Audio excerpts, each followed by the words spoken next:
Thank you for pulling this together. Another year, another standing room only event. And when I woke up this morning at 7, I was getting picked up at 7:45. Patrick, my fiance, tried to pull me by my waist over this morning in bed. And I was like, no, baby, we don't got time for that this morning. I got to get to the prayer breakfast and I got to be on time, and a little TMI. But he can wait. I'll see him later tonight. But I was here early today for you, Tim, and I think everybody. Coming from a galaxy near you, this is Brothers in Booze. And here are your hosts, Greg Washington and Doug Ziegler. Welcome to Brothers in Booze. What a way to start. You gotta be in time for the prayer breakfast, man. So,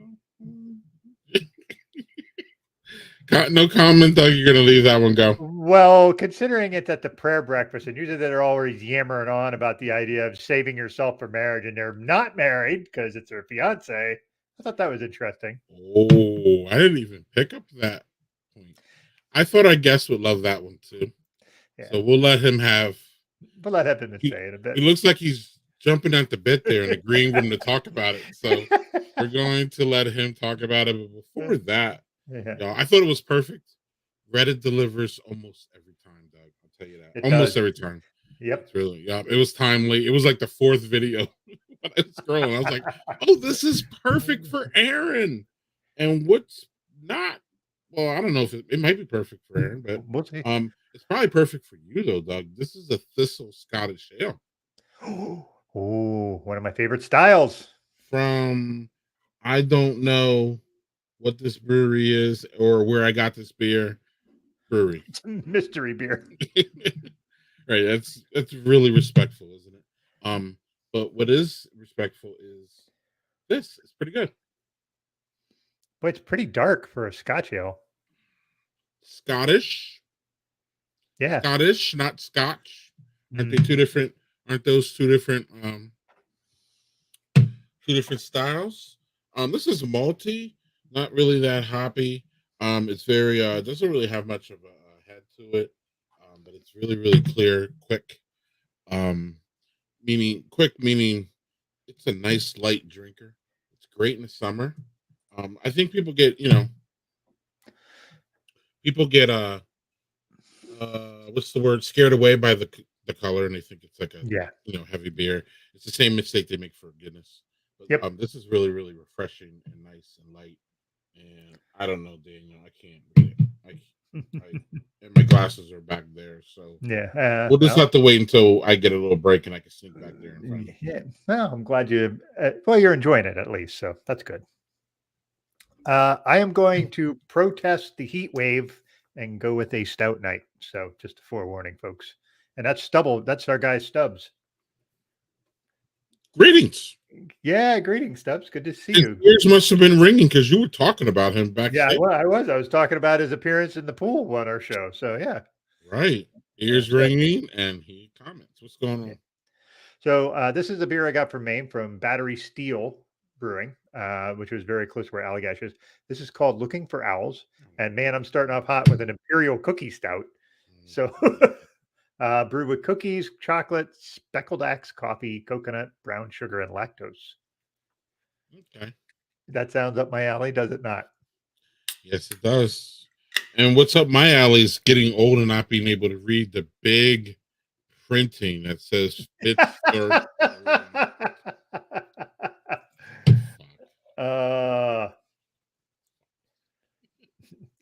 Man, we are getting old though. That's all right. Right in front of y'all's eyes, we're getting old. Literally. Got my little hedonistic Duvel glass. Oh my goodness. Okay. Wow. It's one of those days. So this I actually had when I was up in Maine. Yeah, patriarchy. It is that kind of in that vein. It is not as sweet as that though, even though it has lactose in it, which and sugar and like cookies and all this stuff. It's sweet, but it's got a nice roastiness to it that I was surprised by because I figured it would be super pastry stout, kind of style. But it's got a nice little roast to it. Yes, it's a little sweet, but man, it's surprisingly balanced for all the stuff they threw in there. And I just thought also the can art's really freaking cool with the looking for owls. So yeah, sorry. Yeah, it looks, but it looks really detailed. Yeah. But just because of it's silver, it's like gleaming from the light. Right. So I can still see it though. You can still see it. Honestly, and I will tell you, when we were in Maine, we went to Allagash. I didn't have near as good of an experience there as I had at Battery Steel. And that's surprising to me because I like a lot of Allagash beers, like Curio and Allagash White, obviously. But I was not super impressed, which is surprising because most people are when they go there. So maybe I was in a bad mood. I was just coming off a $200 fine for having our car towed, so maybe I was in a bad mood. But maybe, yeah. So, but anyway, this where Allagash is. There's 4 other breweries right around it. So if you ever get it where Allagash is, it's on the upper side of Portland. There's right where you are. There's 5, like there's Allagash and 4 of the breweries. So it's an excellent place to go. So cheers, everybody. Cheers. And that sounds like the time. Sounds like the time that we went to Guinness and Heavy Seas, Doug. Where we enjoyed Heavy Seas more than Guinness, even though Guinness is obviously the bigger, badder, broader one, and Heavy Seas really outdid it. And that goes to show y'all that still again, our small craft brewers are really getting it done. So, good on that. Doug, you said you had a mini rant. I was wondering if you wanted to wait for our guest. I want to wait on that because it's. Yeah, I want to have our guest comment on it. Okay, cool. Well, without further ado, I'm going to turn the stage over to you so you can introduce our guest. Yeah, and I don't know why it took me so long to ask him to be on the show, to be quite honest, because he and I talk almost every day. He's a kind of part of the OG dad bloggers community back in the day. Didn't know that. And that's kind of how we met. God, I think we've been friends on Facebook for like 8 or 9 years. Like it's been that long. So, and what's interesting about is he and I have a lot of discussions, and he is he's a hospice chaplain, but he's pastor as well. So, and I'm a non-believer, but we have a lot of very fruitful, respectful conversations about things in that vein. And he's just, to me, a very fascinating human because what he does for a living as a hospice chaplain, I could never do. And I admire the hell out of him for that. And he's a phenomenal writer too. So, without further, go ahead, Greg. Sorry. No, I was gonna say, so he knows what he's getting into with this. Yeah. I gave him a bit of a lowdown. I didn't want to scare him off too much. So I didn't tell him the whole deal, but Right. Doug is a scary one. So Doug's a scary one, Aaron. So if you're dealing with Doug, he's a scary one. That's fair. Channel teddy bear, and Doug is the mean one. Yep, I'm the mean guy. Anyway, so why don't we bring on our friend Aaron Saufley, please? You got those controls, man. I do. Right. Welcome, Aaron. Hey, what's going on? Good morrow, gentlemen. How are we? We are good. So before we start, because I missed it last week or the week before, what are you drinking? Because I forgot to do that before. Okay, so I have what my wife Laura calls my emotional support drinks. When I'm walking into the office, my arms are full of just liquid. And let's see, tonight I have an imitation Yeti cup full of what's not full. It's empty. It's Fireball. The good stuff from the Alphabet store, not the watered down cheap stuff from the gas station. I also have an Australian root beer called Bundaberg. My daughter just went to New Zealand for study abroad. She got to go to Hobbiton from Lord of the Rings. Sweet. Oh yeah, we're watching them again now, and like Gandalf knocks on the door. I'm like, my kid has stood in that spot. It was so cool. This stuff is not the swill that you buy in the grocery store. It's nothing but sugar. That stuff will put hair on your chest. Or on your beard. Obviously, I don't need any more of that. It is quite strong. A lot of molasses flavor. It is not for everybody. So it's delicious. And then just a regular old cup of flavored water. So that is what I am drinking tonight. I don't think we've ever had anybody have 3 drinks going at once on this show. Cheers. Right. That is, yeah. Yeah. Comments on your beard. Wizards never late. Doug. Yeah, that is true. That is a fair statement.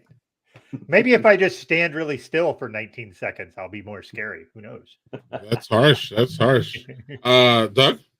Yeah. Well, let's start on a bit more of a serious note, because we have never had one member of the clergy, I guess, if you want to say it that, but we also have never had anybody work for hospice.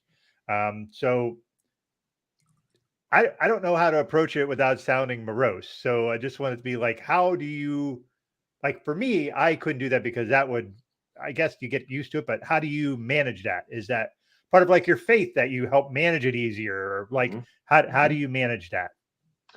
So death is never something you get totally used to.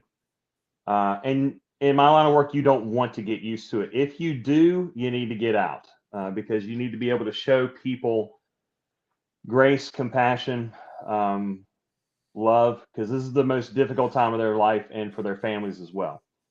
So the way I've been able to do it for so long, and I've been doing it for over 14 years, that's a long time, is one, these people that I get to meet. And at last count, this is ballpark, I've been able to help directly or indirectly somewhere around 1,800 patients. When you count family in with that, you're talking, maybe 3,000 to 4,000 people.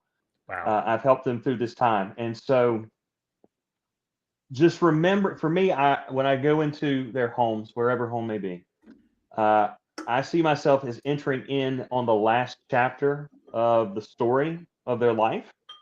Sometimes I get in on the whole chapter. We have folks who are with us for quite a while. Sometimes I get in on the last sentence. Sometimes I get in on the last word. And the stories that I have been able to be a part of over the last nearly decade and a half are so wonderful. The people that I've met, the life stories that I've heard. I just feel like, it sounds cliche for a pastor to say it, but I feel very blessed being able to be a part of these lives. And so that helps me. My faith obviously does help me as well.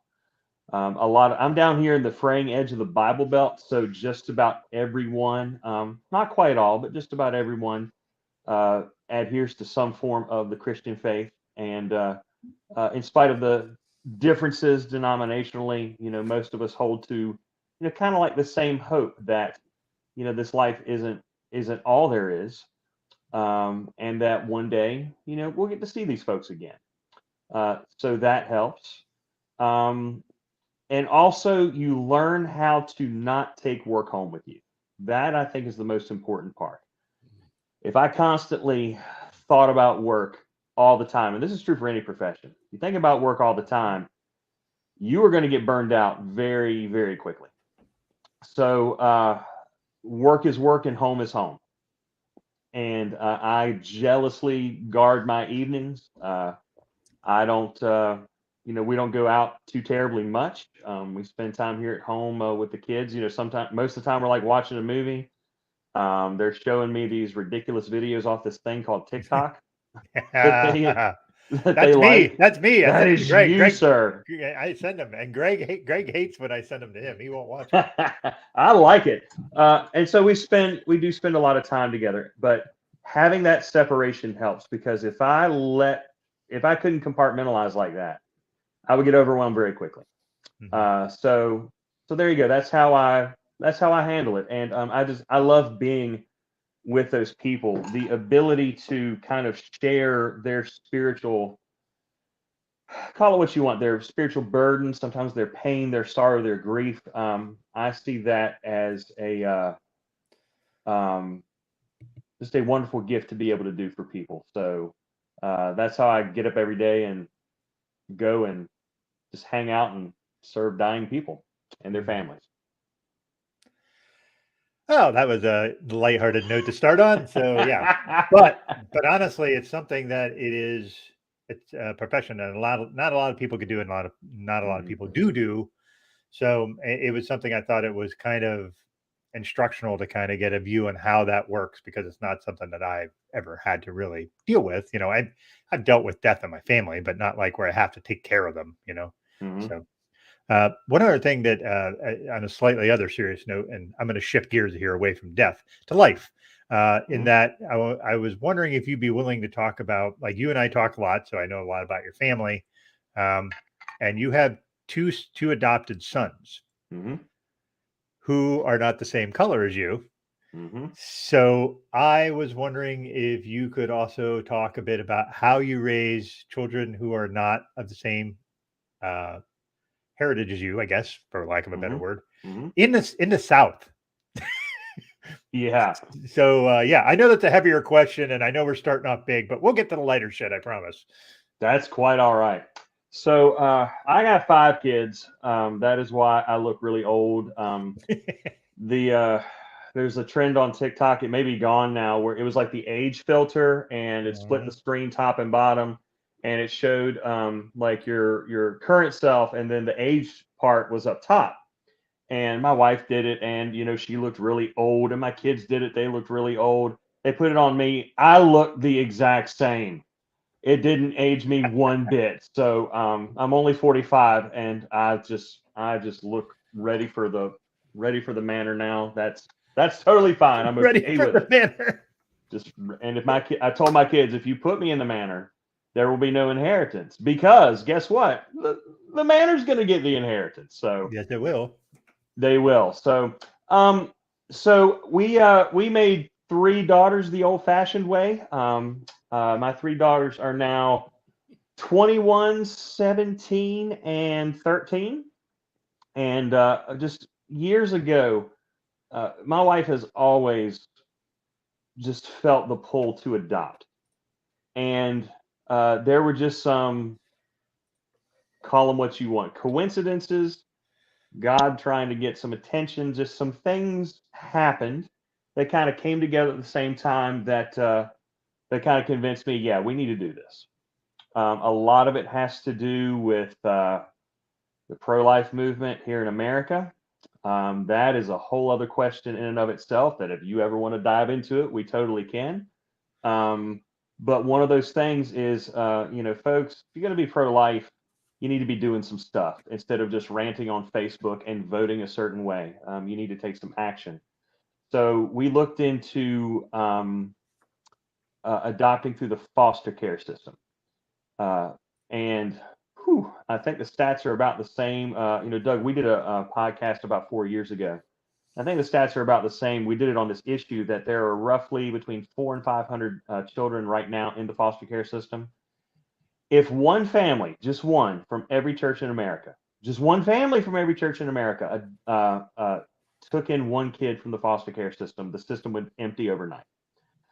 Obviously, that's not happening. We decided we were done talking about it and we wanted to do something. And so we originally thought we were going to adopt a girl because that's all we know how to raise.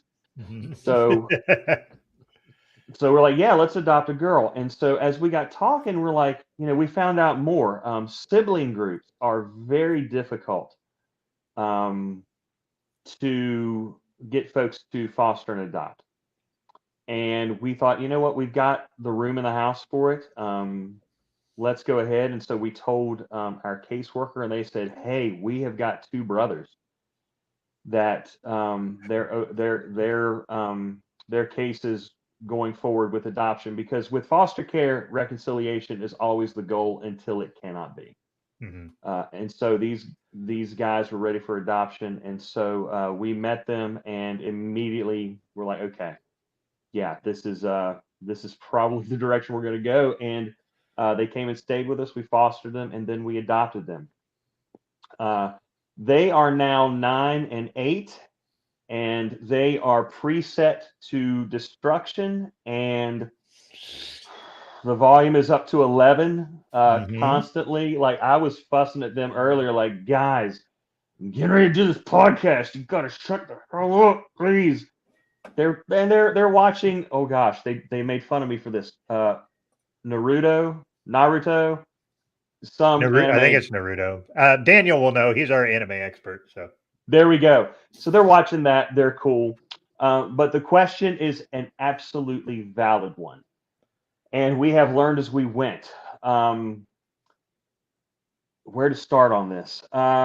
Okay, so being down here in the South, in North Carolina.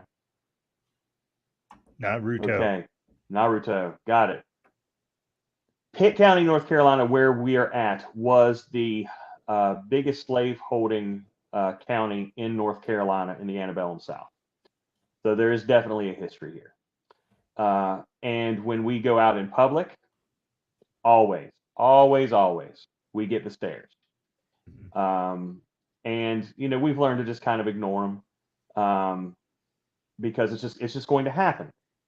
The biggest thing that we want to be able to do is, they need to be around. They need to be around people of color. They need to be around. They need to be around men of color. And so our neighbors that live right behind us, they are they're some of the coolest people ever. Interracial couple. Their kids come over here all the time. Their dad is like 6'7", played basketball for East Carolina. So they're interacting with him a lot. I take them to the barber shop and they get to interact with those guys a lot. And they're still really young. So there's not a lot of, heavy talk going on. But they're going to learn as they grow up, and as we educate them, they're going to learn about a lot of different stuff. They're going to learn about the civil rights movement. They're going to learn about the effects that slavery had on people. They are going to learn what they would not learn in Florida. They're going to learn about folks like not just Martin Luther King, but they're going to learn about Henry Box Brown, who literally shipped himself to freedom. They'll learn about, Malcolm X and Medgar Evers. They'll learn about William Barber, who is currently one of the most powerful voices in the civil rights movement now. And he lives 40 minutes from me in Goldsboro. And so we're going to educate them and help them learn all that stuff. Helping to expose them to, cultural things, music, movies, TV shows. Oh shoot, I'm getting old. I lost my train of thought. So many things going on at once. I think one of the biggest things though is people get this idea that adoption is just this beautiful thing, and there is that side to it. But more importantly, adoption is full of trauma. It's a lot of trauma. My boys are already asking questions. Dad, why are you white and we're black? And we explain things in an age-appropriate way. They do know that they were adopted. They knew that they were, as they say it, they were born in somebody else's belly. And as they get older and they ask more questions, we are going to answer those as honestly and truthfully as we can. And if down the road, if their biological parents want to meet them, we'll absolutely support that. So we've had to educate ourselves a lot, and we continue to do that. I'm currently reading the 1619 Project book, which is phenomenal. It is, gosh, I can't say enough good things about it. And I'm drop dead convinced, maybe I'm wrong, but the folks who criticize it so heavily didn't read a word of it. Nope. It is absolutely phenomenal. One of the best history resources I have ever read. And if you see my Audible list, it's all history books, folks. It's all history books, every bit of it. And this one is one of the best I have I've ever read. So just continuing to educate ourselves, helping our boys to learn those things, to help them to be proud, that they're Black. There's a lot of pride to be had there, and just to get them around as many folks that look like them as we can. So, are we perfect at it? Oh my gosh, no. We make mistakes all the time, but we're doing our best to try to raise them with that knowledge and with as much wisdom as we can. Excellent. Thank you. Listen, that sounds like it was long. That was perfect. Anyway, sorry, Greg, you go. I'm just looking it all in here. Chris had a question for you. Referring to your work, I think. Yeah. How much of your work is spent helping to find peace versus helping to find forgiveness and closure? Chris, excellent question. Okay. So I have people all the time, ask me, how many people did you lead to Jesus this week? Or I bet you're saving souls all the time in your work. Out of all those people that I have helped, I can count on one hand the number of people that I have, as Chris termed it, I've helped find forgiveness. In their words, help them get right with God. A pastor, a church pastor, they can go see somebody whenever they want. They can talk about whatever they want. If they feel like they need to evangelize, they can do that if they want to. A chaplain cannot do those things of his or her own initiative. We are ethically bound to be patient driven. So I can't go into a patient's home and say, can I tell you about our Lord and Savior Jesus? If they open that door, then I can gently walk through that door with them. I recently, had a patient who straight up told me, I want to be baptized because I want to get right with God. And so we talked about that a little bit. And so my faith tradition is we dunk the hell out of people, full immersion.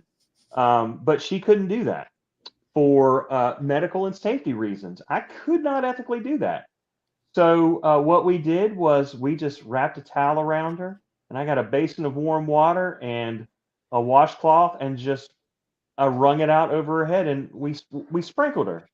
And she had so much joy and so much peace after that. And every time I went to see her, she was so happy. But those instances are very, very rare. My job is more the first and the last part, finding peace and coming to the closure part. The peace part is usually for the patients, and 99 times out of 100, they will find that. Our goal is to help our patients die what's called a good death, and that's to be be as at peace as they can be. To put it this way, to have all their ducks in a row, no matter what those ducks are, whether it's say goodbye to their family or have their affairs in order. The closure is more for the families, and our patients always arrive at peace with dying, always before the families do. The families always have to catch up. And so helping them find closure, letting them know it's okay to grieve ahead of time. It's what the really smart people call anticipatory grief. And to give themselves permission to feel all the feelings. Death is very taboo in our culture, and any feelings associated we want to avoid. And that is not healthy at all. We need to be more open, more honest about it. We need to talk about it more. So I would say 99% of my work is helping people find peace and closure, and 1% is finding forgiveness. Because again, here in the South, most people they already have that. They may need a little reassurance, but that's usually done by the time I get to see them. So great question, Chris. Thank you. Yeah, it was. Yeah, so Chris also says that he also recommends Stamp for Kids by Jason Reynolds and Candy. Kendi's the guy that wrote the anti-blackness book that everybody was up in arms about. I can't remember. What was the other one? Stamped. Oh my gosh, I've read the adult version. I've read both of those books by Kendi, and I've got another one of his. Last one that just came out, I can't remember. I'm old. I can't remember anything. It's on my bookshelf. It's going to come up here very soon. But yeah, absolutely. That's very relatable on this panel. We are here. There's a quote I forgot that you said it, but it goes: "Adoption is the only traumatic event for which the person it happens to is expected to feel grateful." Oh my gosh. Yeah, that's exactly what people expect. That these children should just feel grateful that they have a loving, caring home. Y'all, there's trauma my boys are going to go through that I will never understand. And I don't expect. Now, sometimes, kids can, kids like you bring home snacks and they eat them all in an hour, and you'll be like, oh my gosh, they should be grateful that they even get snacks. This is something completely different. This is something I do. I'm sorry. Yeah, right? We do it all the time. God damn it. I wanted some of those chips.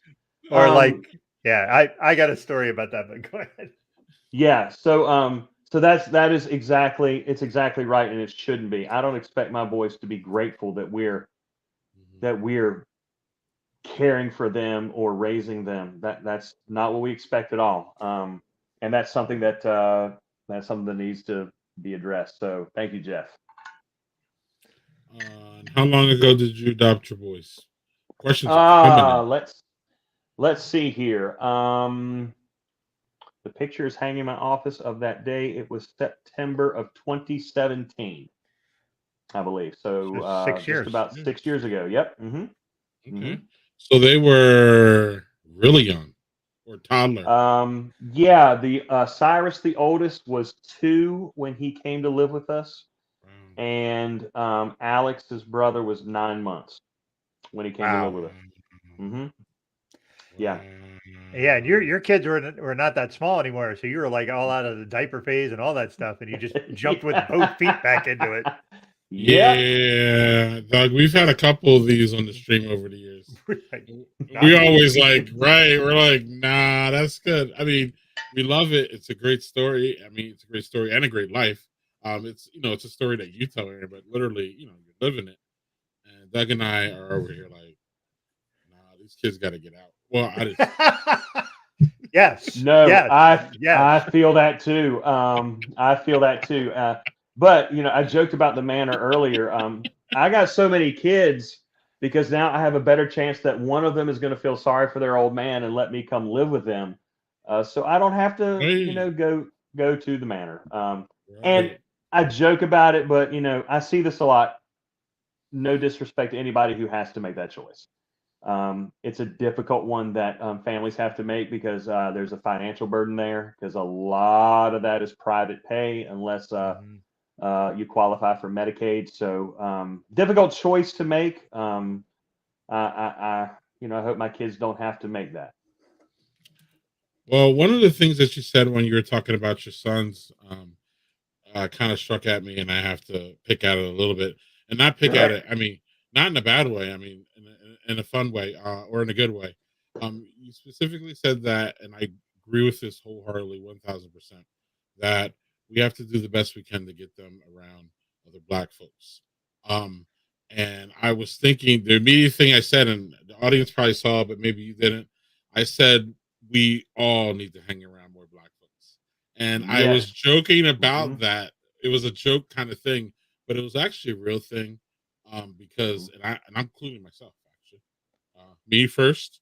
And the reason I say that, well, I don't have to go through this as I live in the skin, but a lot of our society, whether it be white folks or not, unless you are personally impacted by someone, it feels like it's harder for you to have empathy for that person in that group. So the famous one is Dick Cheney.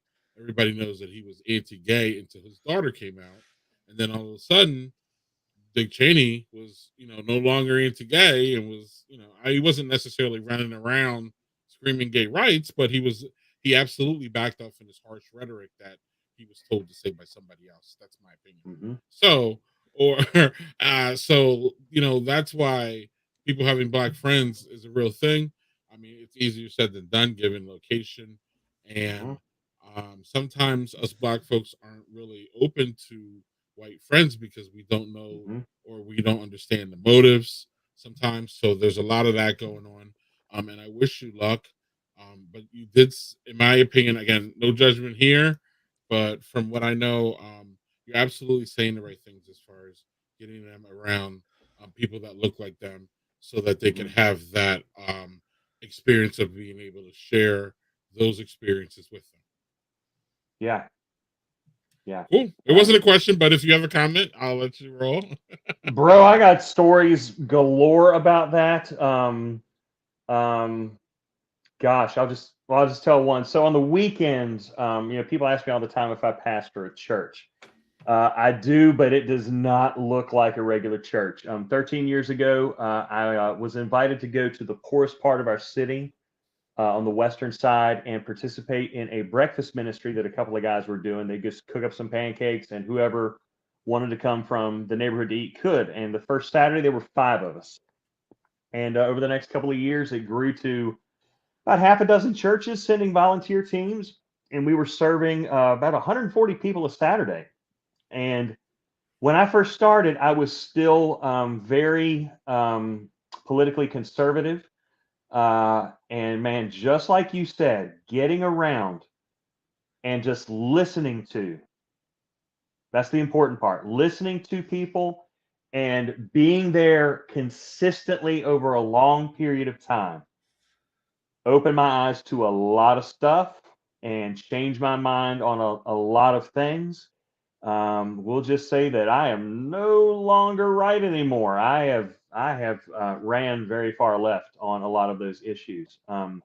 So you're absolutely correct. And then we started a little house church out of that. It meets in the same house. We serve talk about food shaming. We serve biscuits and gravy for breakfast on Sundays. That is the staple food here in the South to start your day. I thought it was grits.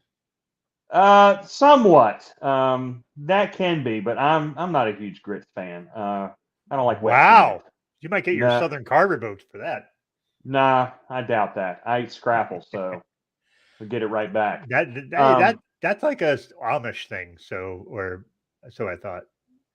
Well, where I'm from is the second largest Mennonite community in the United States. So okay. That makes sense. So there you go. Yeah. And that stuff is good. My dad still takes pictures of it every morning. He's like stuck in social media mode where you take pictures of your food and show people. Every morning there's a couple of slabs of scrapple on that plate. So yeah, love that stuff. Listen, I grew up in the middle of rural Pennsylvania. There's scrapple all over the place, and I thought that stuff tasted like dog shit. You know what you needed on it? Gravy.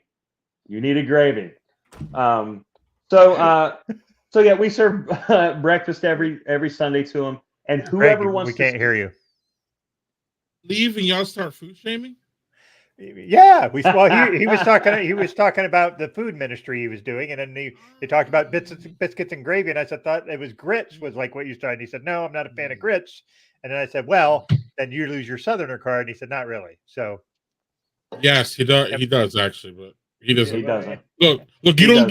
It's not really your choice. Actually, it gets taken, and that's it. But anyway, go in there. Like we said earlier, this is the United States of America. You have the right to be wrong. Right. Man, just like a repo card. We're just gonna come take it, man. We're not gonna ask you about it. We're just gonna come in the middle of the night. You won't even know. We're not asking. You know how you make those kids' toys disappear when they go to sleep. You know you're that guy, Aaron. Yeah, I'm that guy. Yeah. So anyway, sorry, back to your story. No, it's fine. So yeah, we feed them breakfast, and then we just, whoever wants to stick around for church can, and we just sit around, and I don't preach. We just we talk about the good things that have gone on during the week, because everybody needs some good news, especially folks who are struggling with homelessness, people who are struggling with addiction, people struggling with poverty, and people struggling with racism. So we talk about some good stuff. We talk about their struggles, our struggles, and then we'll crack a Bible and we just have a discussion. I don't preach. There was a time when all they wanted to talk about was weed and Donald Trump. So I had to steer those conversations a little bit. And then anybody who wants to gets a chance to pray. And y'all, these folks can just flat out pray, and just to hear the words that are coming, from a heart that's full of struggle, but also full of faith and love, makes me look like a rookie, and I pray a lot. So yeah, that's kind of what I do on the weekends, and just listening to these folks' stories has changed my mind on a lot of things. All right, that's it for that. All right. Hey, before we move forward, we had to do this just about your kids. Aaron is lucky. If his kids act up, he can separate them to separate corners of the room with his Moses powered. So, fun Bible fact, right? There is right smack dab in the middle of the Bible, the book of Psalms, and it's just an ancient song book. And one of them, oh my gosh, I can't remember which one it is. It just talks about how, God's righteousness and joy, something like that, is like oil running down Aaron's beard. So my beard is biblical. Whoa. Okay. So Aaron is the older and more handsome brother of Moses in the Bible. The first part is true. The second, probably not. Well, that was your interpretation of it. That's right. Yes. All right. Well, before we go, while we have a break, I'm going to break out my second beer, if you don't mind. This one, I actually got at a bottle show this week, and I'm super happy with it. This is something called Luscious. It is a British style imperial stout. This is from The Alchemist, which makes Heady Topper and Focal Banger, which are two really well-known IPAs. But this is the first dark beer I've ever had from them. So a friend of mine went to Vermont, and he actually went to The Alchemist. But look at how this pours. This pours like fucking motor oil. Gosh, I know next to nothing about beer, and yeah, I would put that in my lawnmower so it ran smoother. Yeah, it's this imperial stout, but it's a British style imperial stout implies that it would not be like a very high ABV, right, Greg? I mean, British style beers are not generally like, usually those are pub drinking beers, so you wouldn't want something super high ABV. This is 9.2%, which is crazy high for 9.2, Jeff. So what I thought was super interesting about this is this does not advertise itself as any sort of coffee flavor whatsoever, but it's very much got a coffee roastiness to it, like that coffee flavor, like black coffee, that nice little aftertaste you get from black coffee. That's what this is like with the beer. So it's super duper tasty. And the thing is, it's a little thinner. So even though it looks like it pours like motor oil, it doesn't taste like that, which makes it a bit dangerous because it drinks really smooth. And yes, Old Motor Oil is a beer I've actually had on this show. It's an English beer. Of course it is. Yeah. So yeah. So another fun fact, my last name, Saufley, is German. It comes from the word meaning to slurp. So you know exactly what my ancestors were doing back in the day. Now, my grandmother on my father's side, she has some Scottish ancestry. So whenever people, Saufley, what kind of name is that? And I tell them, this is the worst joke ever. I'm German with a little Scotch in me, but not right now. It's too early in the day. Cheers to that. That was ridiculous. Yeah, Greg, we can't hear you again.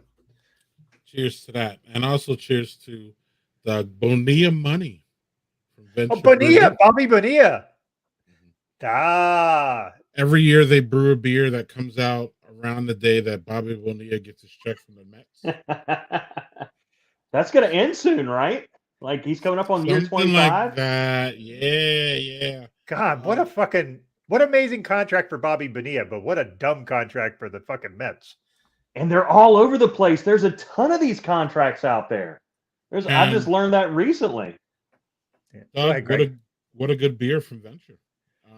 They don't make bad beers though. It's a double MP New England with Strata, Mosaic, and Straka, and it's a big. Oh, look at that! Yeah, it hits you. That looks like something I would enjoy. I don't know about you and IPAs, Doug. Sometimes I think that. Well, hold on. Sometimes I think that sometimes I miss you because sometimes I think Doug ain't gonna like this one, and then you try it, you're like, damn, I like this one. And then I'm like, Doug should like this one, and then you don't. So I'm not trying to figure out you and IPAs anymore. But there are a strain that you do like for sure. I mean, it's not. It's not like when you first approached. Yeah, when you were first on the stream, you wouldn't drink. Not you wouldn't drink them. You were drinking them. You just didn't like them. Yeah. But I've grown to like some of them, and as long as they're not overly hoppy, I can generally like them and appreciate them. This one is borderline, man. This is a really good one, but yeah, it's Venture. You like everything from Venture. So Venture is one of Wisconsin's only black-owned breweries, Aaron. And Doug and I enjoy them much. Yeah, and they were on the show, and they were fucking hilarious. So nice. They are amazing. Yes. Yeah. How long? We got this question here for you. Yeah. How long did it take me to grow that beard? All right, so in March of 2022, as you can tell, there's nothing up here. I got sick and tired of shaving. I've always had some form of beard, be it a goatee, close cropped. I just got sick of shaving my head, and so I decided I'm gonna let everything go. And I forgot that when I was younger. When I was a kid, you look at all my elementary school pictures, and it looks like I didn't brush my hair. Oh, I totally had brushed my hair. I had a cowlick right here, a double crown in the back, so my hair just always looked like this all the time. And so as it grew out, I'm like, oh, the cowlick's gone. Oh, I don't have a forehead anymore. It's like a 5-head. It's like sliding down my back. So the sides it's still real thick, but whoa, up here it's getting really thin. My give a damn filter broke. Everybody's breaks around 40. So I just let it go and got some pomade and just was slicking that crap back. And after about 9 months, I got tired of it. And my wife was tired of it when I started. So she's like, you have got to cut that crap off your head. She's not a huge fan of this either. I said, baby, we've been married almost 25 years. Sometimes marriage is about compromise. I will take this off, but this stays. And she hasn't said a word since then. So March of 2022. So April, May, June, July. A year and a half. 16. Yeah, about a year and a half.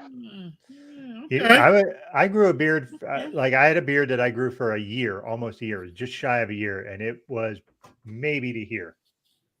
It was not long like yours. So I could have grown one. I could try growing as long as you did, and it would be nowhere near that long.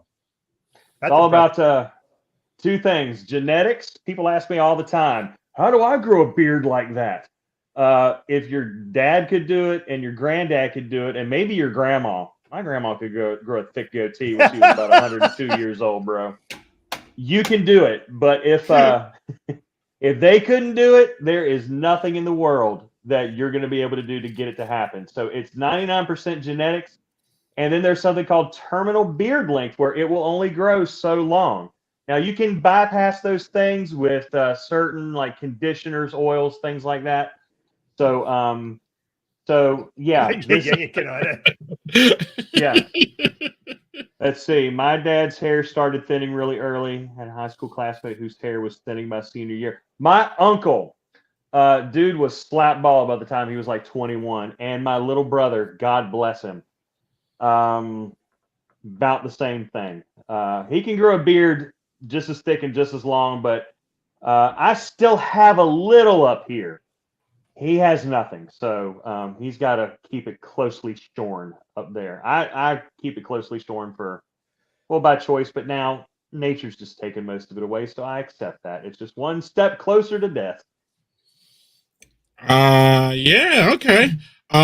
Yeah, Doug, and then I got follow up after you, Doug. Oh, okay. All right, we'll wait on my rant. But okay, because my rant's gonna take a few minutes. So I have, like you, with the head, I can't grow like this is where my hairline is actually, and it grows like this. So I have like that widow's peak thing. You can see it growing. My hands are not cooperating here, just like this. Mm-hmm. But the worst part is back here. I have that fucking prior tuck nonsense where it's just this bald patch in the middle and back of my head.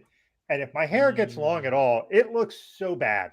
And I'm not a really vain person. I just think that looks ridiculous. Like when people are bald and then they try to grow the thing on the side and the long hair in the back. And I'm like, you are holding on to something that is not there, my dude. Just shave that shit off or cut it short. Whatever. Yeah. Like my dad has like looks like somebody glued a bald pate on his head, but on the sides he grows his hair, but it's short. Like, do that. Don't do the fucking ponytail with no hair on the top of your head and then throw a do-rag on your head and hope nobody knows. Everybody knows you don't have hair under there, motherfucker. Doing the Hulk Hogan. So I'm a huge professional wrestling fan, and John Cena's in Hollywood. You don't ever see him, right? Yeah. That dude has gotten in the ring several times, and he's always facing the camera. But when he runs the ropes, dude, he has got the friar tuck thing going on. It's almost gone. I'm like, bro, just give it up. Let it go. LeBron James does the same thing. Well, LeBron James paid some good money for his hair. Yeah, he did. I don't know if you've seen him. As did Elon Musk, because that motherfucker was bald by the time he was 26. Yeah. And all of a sudden he had this lush head of hair. Bullshit. What about our previous POTUS? He needs to work on that. His hair No, let's fuck him. I don't want to talk about him. I understand, but I'm just saying he's example A of this. He was doing this 20 years ago, trying to come over. Did you ever see pictures? Did you ever see a picture of his dad? His dad had the same thing. Same bullshit. Oh my God, it was terrible. So like Aaron's right. It's hereditary. Yeah, it's totally hereditary. And last thing we'll say about the former president, I can't tell where that dude's hair starts and where it ends. Like, I don't know what kind of witchcraft he has worked up here, but it is like a tornado of terribleness. And when they get pictures of it, like either coming up or whatever, it's the funniest thing in the world. It reminds me of Bill Murray and Kingpin when his hair is like disheveled a bit. That's what it reminds me of. Man, imagine being his hairstylist. Good luck with that. No. Right. So, Aaron, sir. Doug and you and Doug have referred to each other as, kind of long-term friends, or, friends for, a little bit here. And despite y'all's differences, y'all have found a way to learn from each other.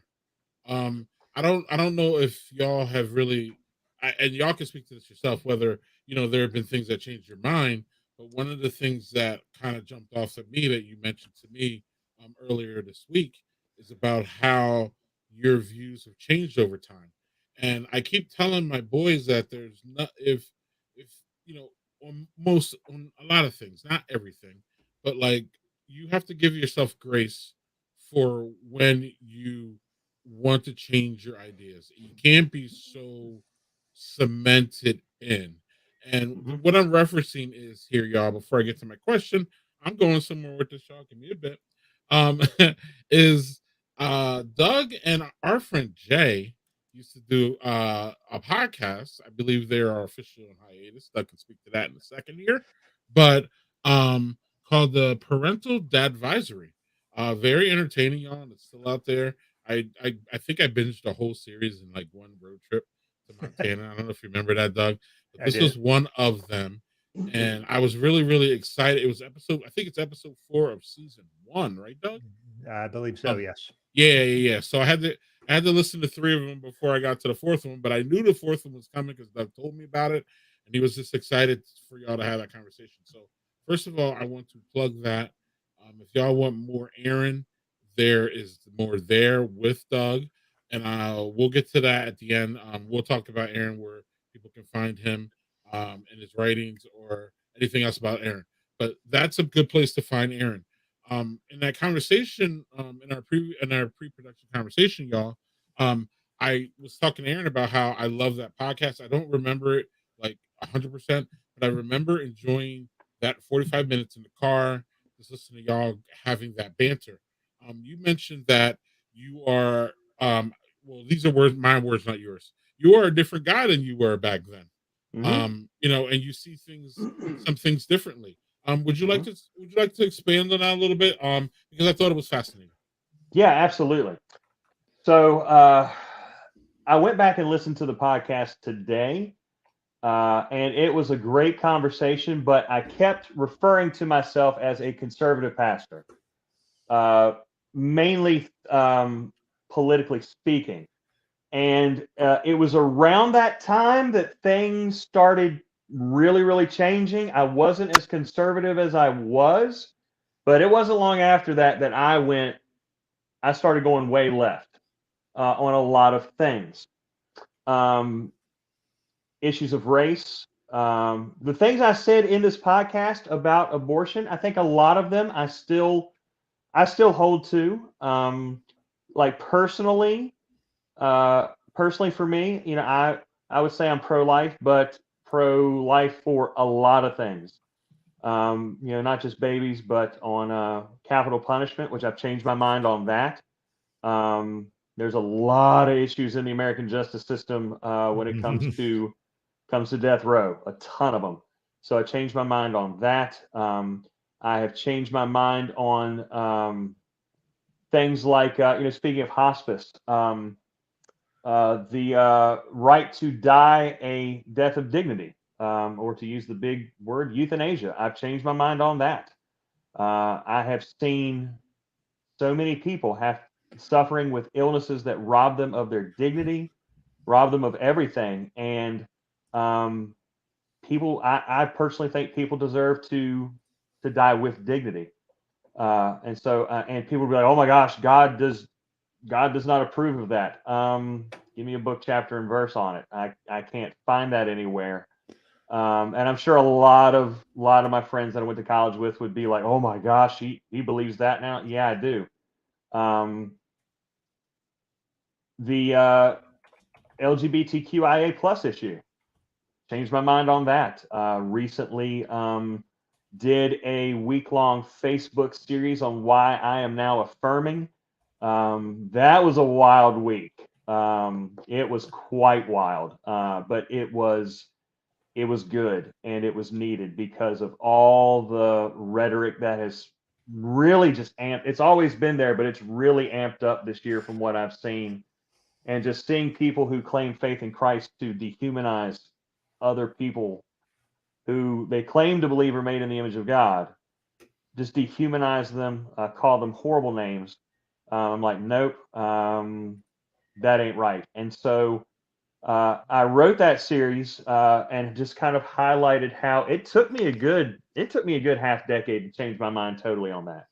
A lot of study, a lot of conversation, a lot of prayer, a lot of research. And ended up when I got to the end of everything, I looked at the views that I was taught growing up, and then looked at all the new information I had, and just realized that those traditional views were very, very weak compared to the view that the pro-affirming view. And so that led me to change my mind on that. And so I am totally open and affirming, believing that that community should have full inclusion in the church, and not just to show up and quietly attend, but to serve, to hold any position, all of that. So a lot of that has happened first, Greg, like you said, just from spending time with people. That's always how change to me starts. Is you can have these abstract ideas and beliefs all you want, but until you spend time with people, you don't really have a whole lot of, you don't have much to stand on, at least to me. And so spending time with folks and then just going and researching the absolute crap out of things is what has helped me change my mind over the years on several of these issues. I rambled on that. Did I answer your question? Yes, sir. Okay. Yes, sir. You might have not answered Doug's follow-up. I'm not sure. Yeah. All right. Well, the other thing that this was a question from one of the folks here was, do you have a hard time separating your faith from your politics, or more so now? I think I know the answer to that, but I'd like to hear your thoughts. Okay.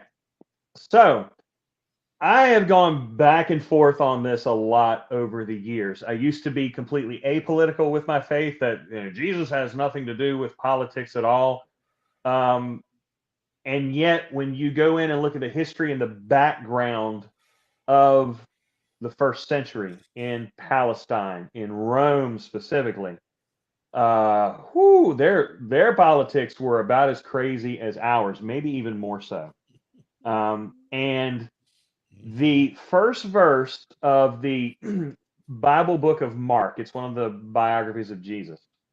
And we think it was written to a Roman audience. And so it's full of action. It moves quickly.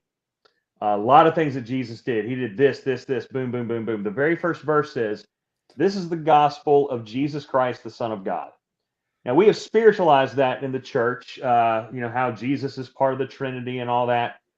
This is a highly, highly political statement, because that word gospel simply means good news. And okay, Jesus had good news, but guess who else had good news? Caesar said he had good news.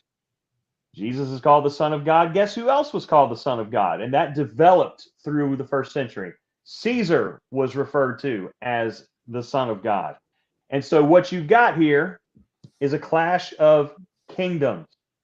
And so I find now that my faith and politics, mix is not the right word. My faith informs my politics. My politics does not dominate my faith, as we see with Christian nationalism, which leads to some very hurtful rhetoric and even action. I'll give you an example. There are a lot of things that, say, the church can do. The church can, help feed the hungry like we do. They can help give clothes to people like we do. They can maybe help some things financially. We do that as well a little bit. But the church can't give everybody health care.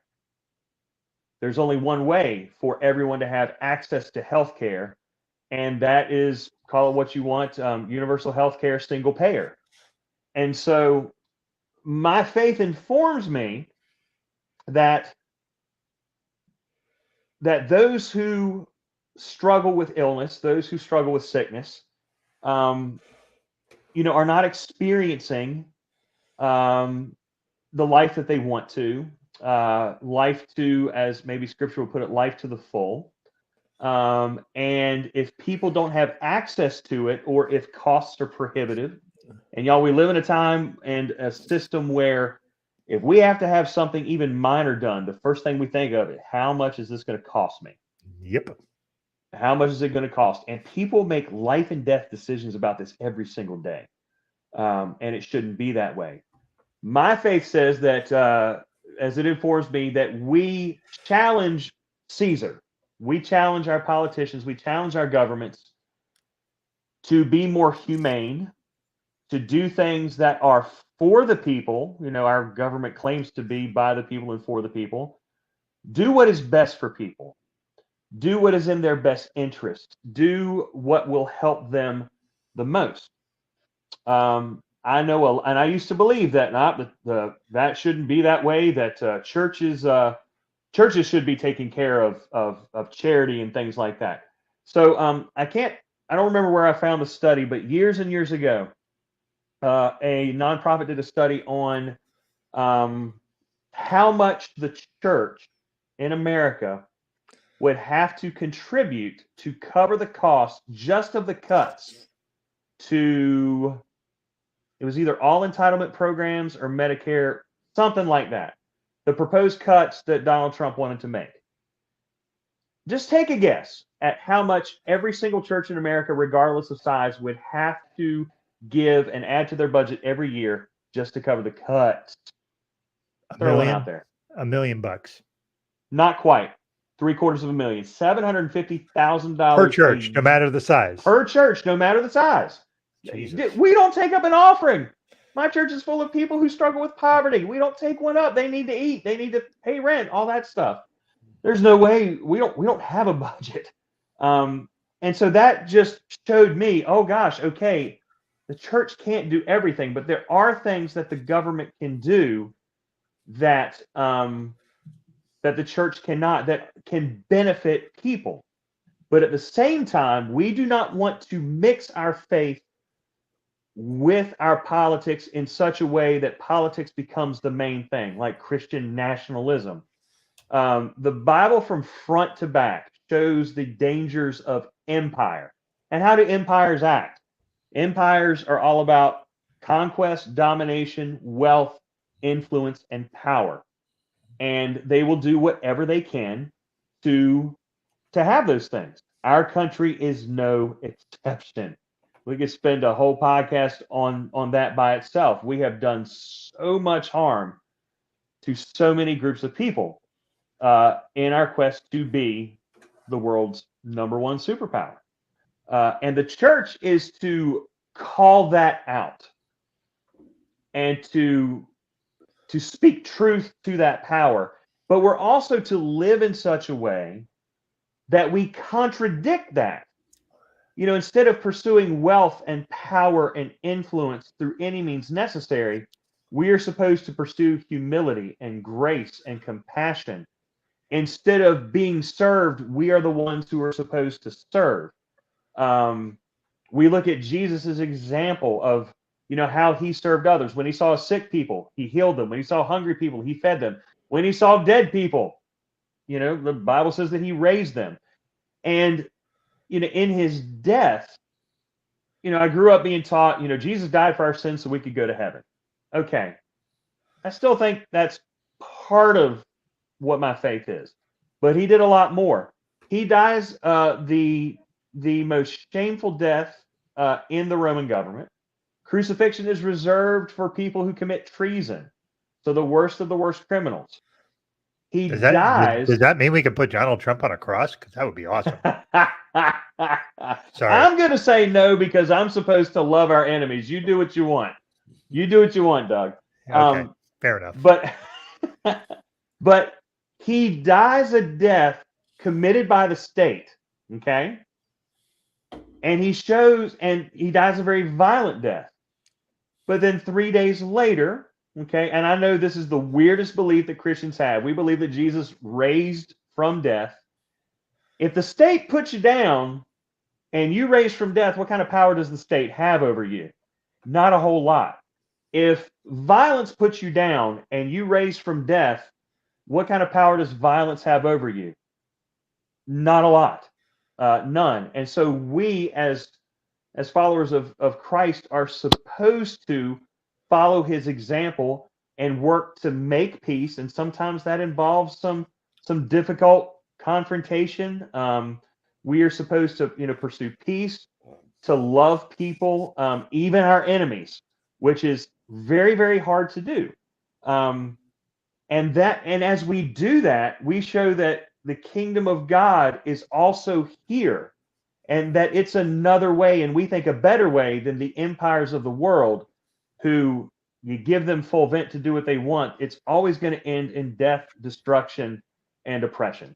So that was a really long answer to that question, but it's something that I think about a lot. So yeah, did that make things clear as mud? I think so. One other question, because then I want to get into my rant, because what you said dovetailed really well into that. But okay, my denominational background. All right, it's like I was taking a drink, loading up for the next. I'll try to keep this short because this is really kind of boring. Only people who love dry theology like me find this interesting. I grew up in a group called the Christian Churches of Christ. It is 100% American born and raised. A couple of Scottish fellas, dad and his son, came over here.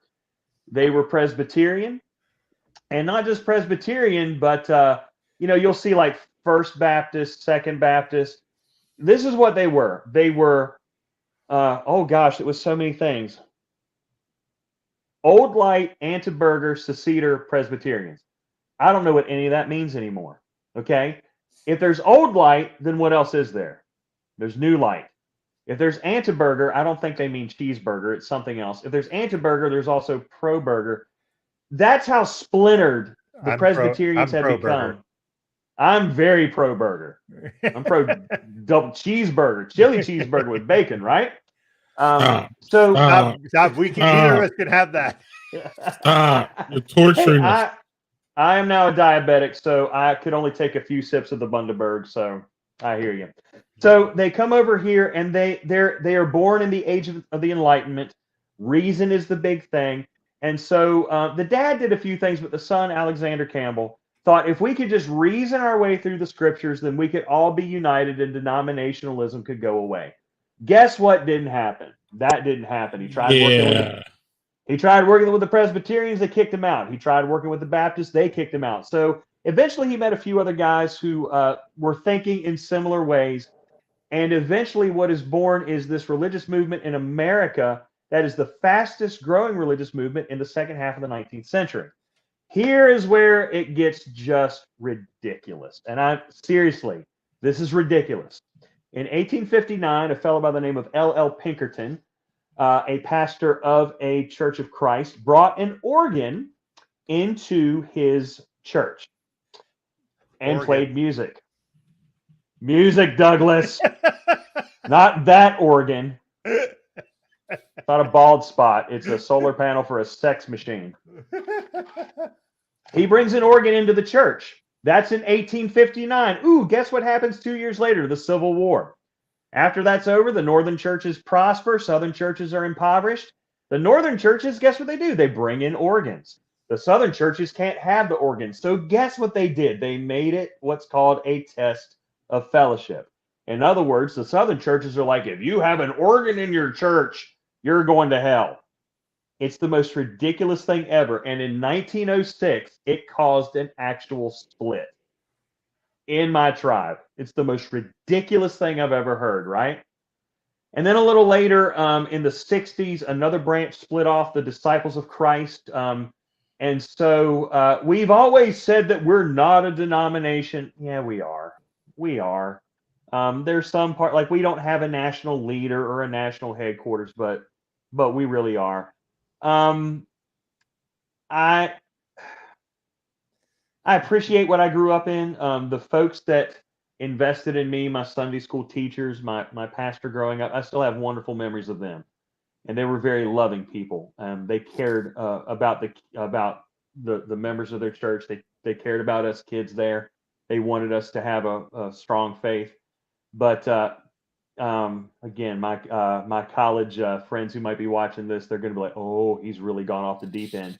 I don't quite identify with that anymore, just because of all the ridiculous things that we have split over, and also we have a horrible reputation for thinking we're right about everything and everyone else is wrong, and that's just not the case. So that is my I guess Southern Baptist.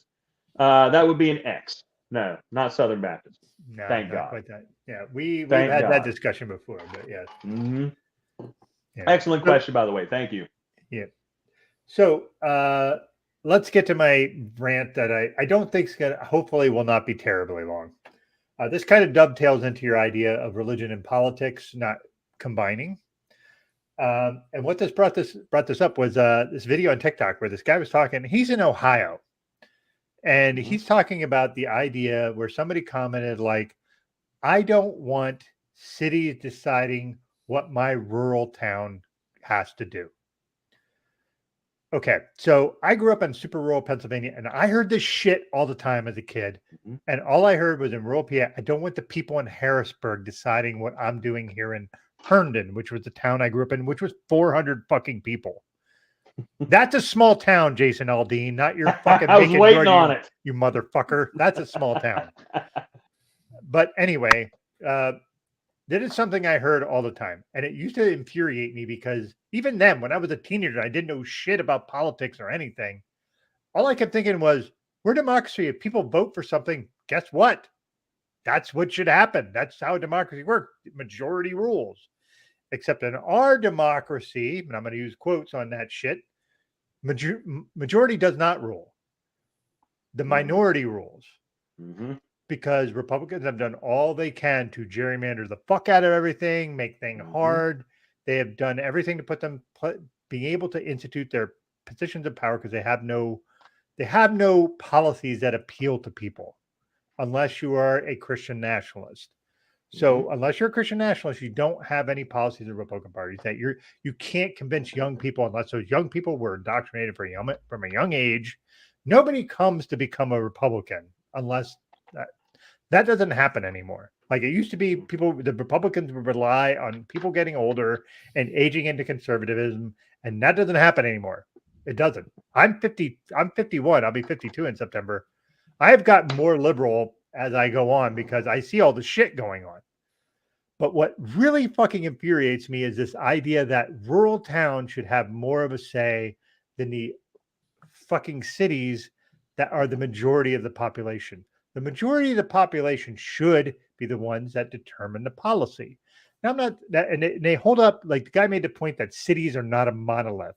They aren't, not everybody in a city is a super liberal, left leaning fucking socialist. Cities have a lot of rich people in who never vote Democrat because they're rich and they want to keep their money. They vote Republican.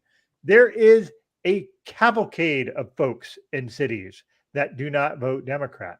Now, the poorer folks do. You know why? Because they want a fair shake. Republicans don't want a fair shake. And this idea that rural towns should determine what the policy is, that is not democracy. That is authoritarianism. It is apartheid. It is that sort of rule. And that is my rant. I am so fucking frustrated with these rural places thinking that they have the right to tell people everywhere, well, our morals are better because we're small. Fuck off. Your morals aren't better because you want a lot of shit to happen to poor people that aren't white. And honestly, you don't care if poor people that are white have problems. You don't care about that because that's not your focus. Your focus is as a poor person and you're white and you're rural, you think you are one lottery away from being a millionaire or a billionaire. That's their entire thing. And I know it also happens in the black community because I remember JD saying something to the effect of, everybody sees themselves as just one rap record away from being me. And poor people in this country, poor people in general, this country are brought up to think that they're just, once my ship comes in, that fucking phrase is nonsense. The system is stacked against everybody that isn't wealthy. And if you're from a small town, you should not have an oversized say over folks that live in more populous areas. You should not. You should have a say, but your say should be a vote, one vote. And this idea that towns should have more say than cities is fucking bullshit. And that's my rant. Sorry, that really pissed me off this weekend. I need to talk about it because it's driving me nuts. So can we add to that real quick? Yeah. So this has so much historical significance, and it all goes back to slavery. Slavery is baked into the Constitution with the Three-Fifths Compromise. The Electoral College is because of slavery, and it is exactly the reason, Doug, that you mentioned, is that the slaveholders wish to figure out an advantage to kind of safeguard what they were doing. And so they didn't want enslaved people to count as citizens, but they sure did want them to count as far as representation goes, and thus give them more power in the government. The same can be said for the Electoral College. That definitely had slavery baked into it to give this the states where slavery was most practiced an advantage there. And the first, oh my goodness, what is it? The first 12 presidents of the United States all had enslaved people. And so this is historical. And it may the decoration of the room may have changed a little bit, but the idea is still the same. And it all ties back to the founding of the country and before. So Doug, I agree with you, buddy. Yep. All right. So let me get to my third beer. I got this one. This is the one, Aaron, I promised you was for you.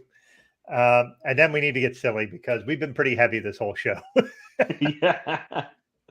So this is a beer that is out of Texas, fucking Texas, 903. It's Precious Vanilla. And here's why it's precious. It's Gullum. Yes. And that's amazing. Here's the big part. Look at that ABV. 14%. I'm going to ask a dumb question because like I said, I'm foreign to beer. What is ABV for us rookies? Is alcohol by volume? Yes. Okay. That is crazy high for a beer. 14 is very high. Yes. Yeah. Beers usually hang around 4 to 6%. Mm-hmm. That I did know. Yeah, and 14 obviously is double that. Oh, nice glass, Doug. Oh man, that smells great. Very vanilla-y and sweet. So I'm imagining this is going to be incredibly sweet. Every beer I've had from them, they did do an RBG beer, Aaron, which was really cool, which was the best one I've had from them so far. All the other ones have been just fucking terribly sweet to the point that they were just, you would not be able to drink them for your diabetes. So,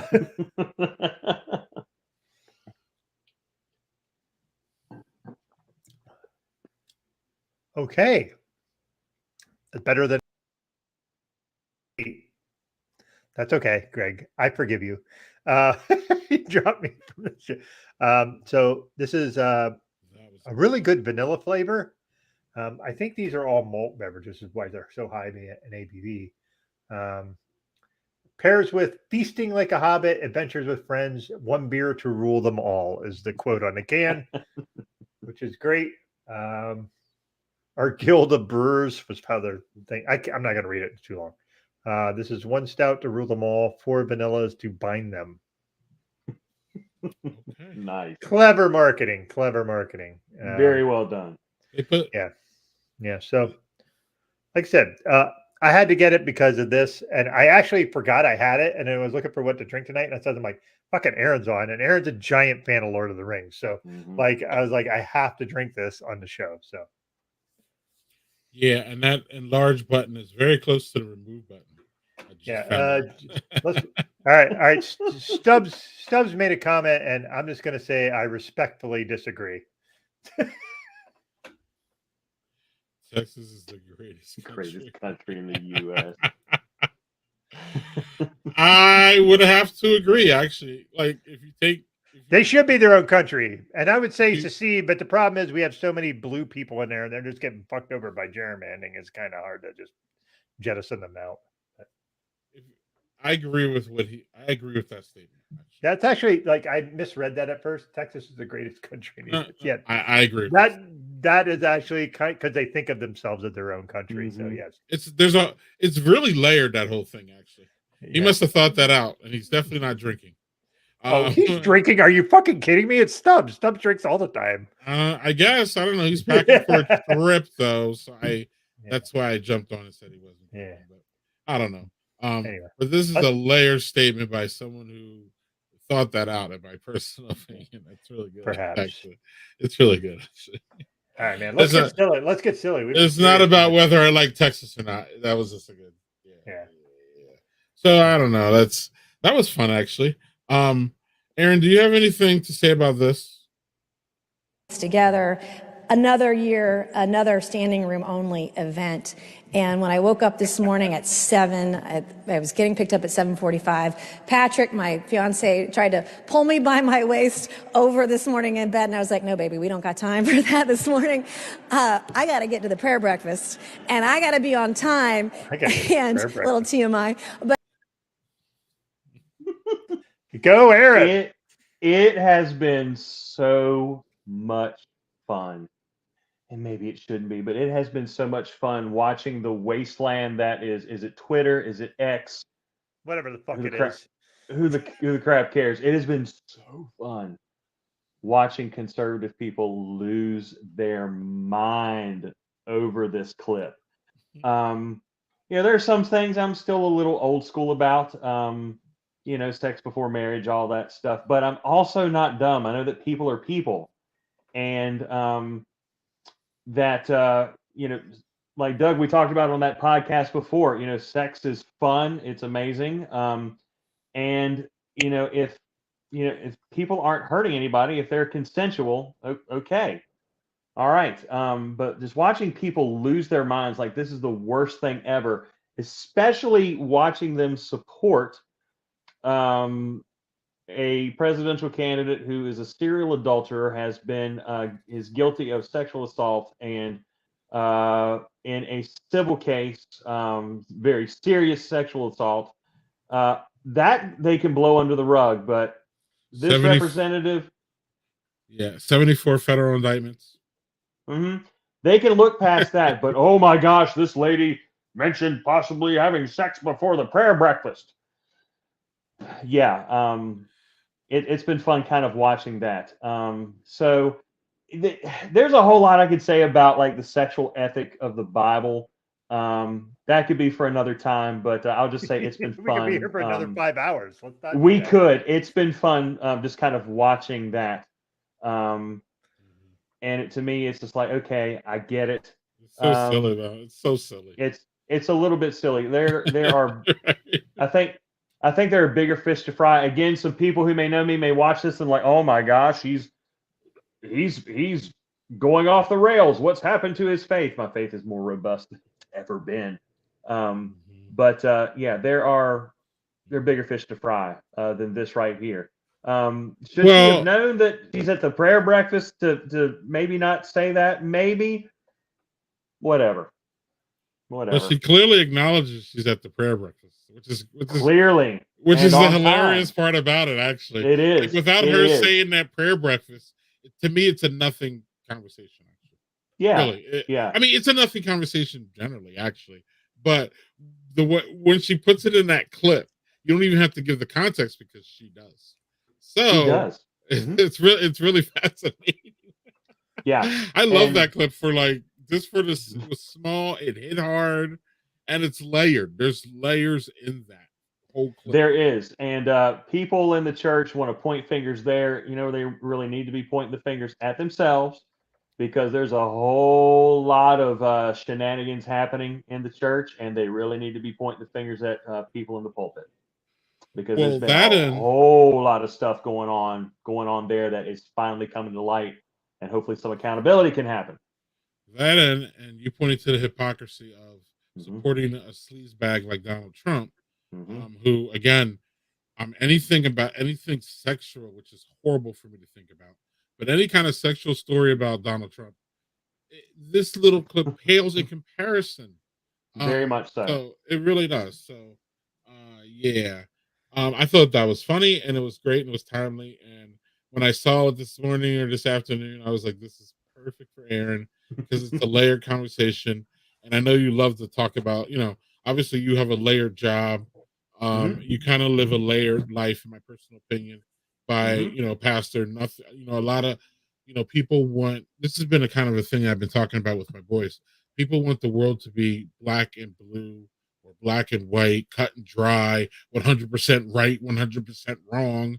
And a lot of areas, there are some areas that we have to embrace that are like that.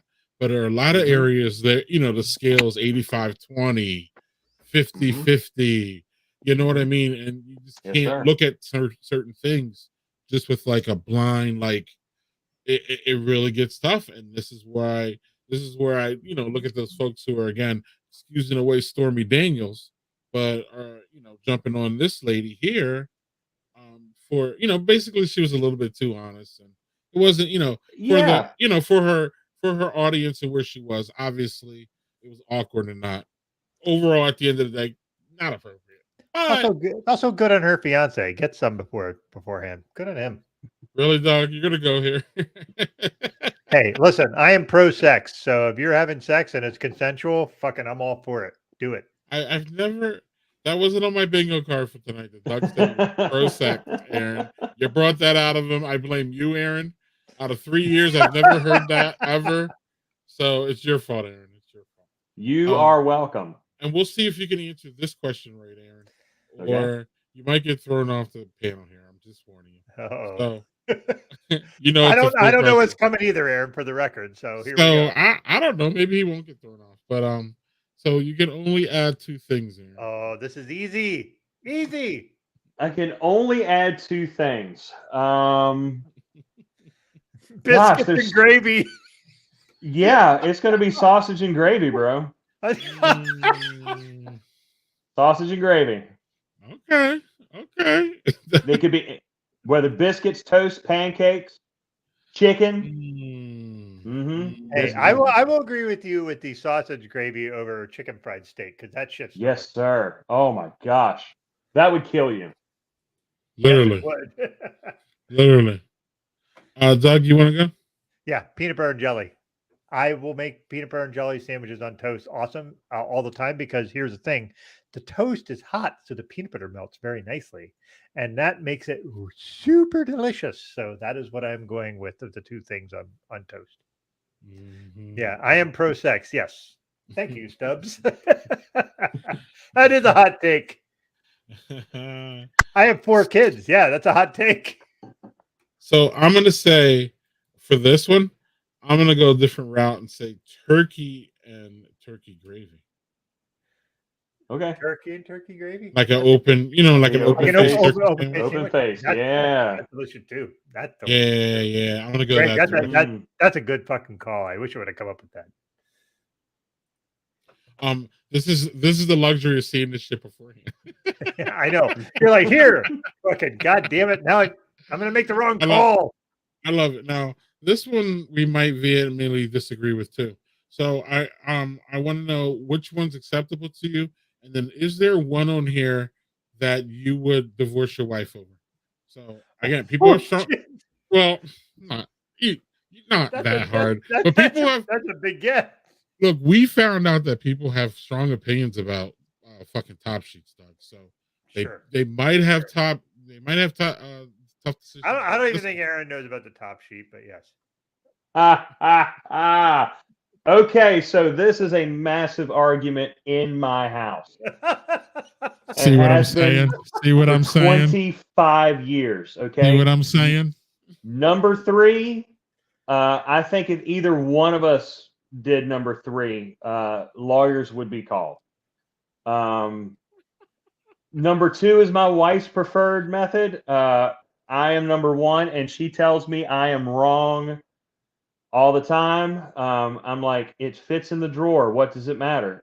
It's wrong. I'm like, okay, that's not a hill that I'm gonna die on. I'm just like, well, I'm just gonna keep folding the towels. I mean, do you want them folded or not? Okay, fold them. It's heated. The towel debate for married folks is quite heated. Yeah, it is. Is that heated in your house, Doug? What's that? Is it that heated in your house, Doug? The what's heated? Is the argument heated? No. Yeah. I used to just do one because I was a fucking lazy shit, and my wife's like, fold them number 2, they stack nicer. I'm like, I don't give a shit, whatever. I'm the one that does the laundry, so my wife does the dishes because I fucking hate doing the dishes. So I'll fold the towels. She wants me to fold them like in an origami fucking fashion. I will do that because I don't care as long as I don't have to do dishes. I'm happy to fold them any way she wants. But we fold them number 2 style. So yes. Greg looks baffled. I mean, sometimes there's a 4th option. You just pull them out of the clean clothes basket because you just haven't had time to fold them at all. So that happens a lot in our house too. Yeah, I think Greg's jammed up here for a minute. So anyway, let's see if we can hold on. And Greg just dropped. So let me see if I can play. He's offended. All right, let me see if I can pull this out of here. Brothers and Booze, we're doing this bit. What is that? Oh, hide. There we go. I figured it out. All right. Anyway, yeah. Number 2 is just what I do for. I honestly, I don't give a shit. It takes 2 seconds longer to fold them that way. I whatever. Actually, what we do isn't even that. What we do is we fold them in, and then half and half, and that's how we do it. So it's a bit different than what number 2 is, but number 2 is the closest one we have to that. So yeah, that's what we do. But yeah, it's always they stack nicer. I'm like, they're under the sink. Who's looking under the sink? nobody. No one's looking under the sink. I am looking under the sink, and I am not. Oh my word! The towels are folded wrong. It's time to call the attorneys. No, I don't care, but she does. So yeah, I don't know. I find that interesting that some people will like that's a deal breaker. It's fucking towels. Who cares? Oh no. Yeah, Greg's internet is out. Greg's internet is out, so it'll be Aaron and I until Greg's internet comes back. So, all right. Well, we have a million things we can talk about because you and I have talked all the fucking time. So, yes, sir. Let's see if we can prolong this a bit till Greg gets back. Yeah, throw something out there. Shall we? We shall. All right. So let's talk a bit about. You and I discuss things like sometimes we do. What are we watching? I don't want to get into that right now because I want Greg to be here if we can. So, what about what are you reading? Because you and I did a journey, which I thought was really fucking fun, where I implored you to read the Dark Tower series by Stephen King with me because basically I told you you'll want to read this, and you were like, "Yeah, but I'm not a horror fan." I'm like, "This is not a horror series. This is a fantasy series that has a fuck ton of magical elements to it." So basically, I'm messaging Greg because he's saying his power is out. Yeah. So I said, so it's big storm. Yeah, you got a big storm rolling in. So basically, you and I did this thing where we read this Dark Tower series when we used a companion podcast called The Kingslingers, who went through this where basically we were mimicking the host. The one guy had read the series multiple times, which I had, and you had never read it. And that guy was also in the series who had never read it.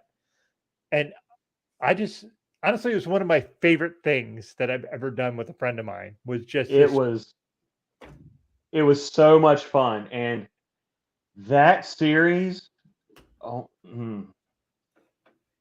were a lot of drugs involved in that series. For certain. So much. It should not, the Dark Tower should not work. It should not work. Those books are so different in how they're written, the style, what he does. They shouldn't work, but they do. They work so well. And that was so much fun. Yeah, that was one of the funnest things I've ever done and read. So, yeah, that was a lot of fun. Yeah, and I'm excited that who is it? Is it Mike Flanagan, the guy that did Midnight Mass? Is going to adapt it. Oh, we got to wait a little longer because of the strike, but that's going to be great. He's doing that. He also did Midnight Mass, and he did The Haunting on Hill House. Have you seen that? I've seen part of it. Yeah. Now watch that show because that show is fucking ridiculous. And the lady who is the main woman in Midnight Mass is also in The Haunting of Hill House. Her name is Kate Siegel, I think. Yeah. Yeah. She's fucking amazing in both of them. And she's even better in The Haunting of Hill House than she is as Midnight Mass. I will tell you, it's weird, but it's great. And I am so looking forward to seeing Mike Flanagan, because Mike Flanagan also made Gerald's Game, the adaptation of the book. Mm-hmm. I don't know if you saw that Netflix. That was one of the Mm-hmm. best King adaptations I've ever seen. Like, it's fucking perfectly done. Mm-hmm. So It was very good. if he can pull off making the Dark Tower series, I am going to be so happy, because I Same. remember. I don't know if you ever saw the Dark Tower movie. Did you see that? Haven't yet. You told me not to. I suggest you watch it just for how bad it is. Like, it's one of those things where you go, holy shit, that was way worse than I expected. Yeah. My wife and I went to it, and my wife was like very hesitant. She's like, I'm not sure. They're trying to do this in one movie. I'm like, yeah, but maybe it's just they're starting, and then we watch it. She walked out. I have never seen her more angry in my life. She was so furious at that movie. I thought she was going to just throw shit at, like, I thought she was going to start picking things up and throwing them. Like, she was so fucking angry with how that movie turned out. It was not the right person to do it. Yeah. Idris Elba was Roland, Idris Elba's a good actor. He's not Roland. Yeah. He's just not. Like, you and I have read that series. Mm-hmm. Roland evokes a certain image. Yeah. And then, now the only thing in that movie that is excellent is, holy shit, is fucking Matthew McConaughey great as the Man in Black. That's who I would cast. And honestly, if they do the series, I would love to see Matthew McConaughey as that guy. Yeah. Because he was superb in that role. Yeah. That was the only saving grace of that. So yeah, it is. It's my second favorite book series, and I think I told you that my favorite book series is a Necroscope series. Mm-hmm. I have tattoos for the Necroscope series. This tattoo right here is from the Dark Tower. It's the found door. My wife has the unfound door on her wrist. Nice. So, yeah. And honestly, when my wife and I were dating, it was one of those things where, like, we decided, you read the Necroscope series and I'm going to read the Dark Tower, because I've never read the Dark Tower and she never read the Necroscope. And it was like kind of a cool thing to do when you were dating, like, just kind of share book series that really mean a lot to you.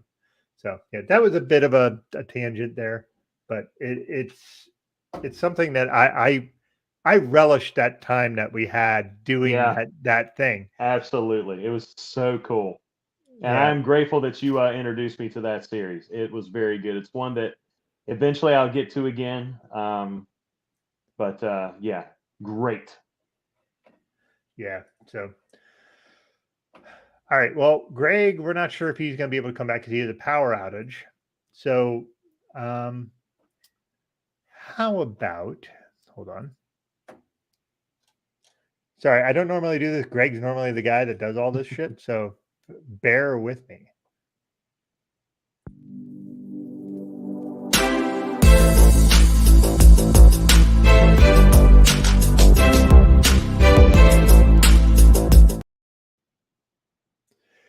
All right. Well, I'll start because I have something almost ready to go as I pull up the thing. Oops, I clicked on the wrong thing. This is what I watched. The Wham documentary. Okay. So this was super fascinating to me. One, I am a huge fan of cheesy 80s music. It is my home. I love that shit. It is goddamn. I just love that shit. It is really super interesting because it starts in the beginning of Wham, and it goes all the way up to the point where their band ends, and George Michael goes on to do a solo career. How long do you think Wham lasted as a band? I know I know you're not an 80s cheesy music aficionado because you're more of a metal guy, but like, how long do you think their band lasted? 5 years. Close. I thought it was more like 6, 7, maybe 8 years. 4. Just 4 fucking years. 4 fucking years. Like, they started and they had some minor success in UK. And what was really fucking amazing about this was just listening to, so George Michael's a famous guy in that group, right? Mm-hmm. And Andrew Ridgeley is the non-famous guy. And what was interesting is hearing their story from when they started. They met when they were 11 and 12, and they started making music almost immediately.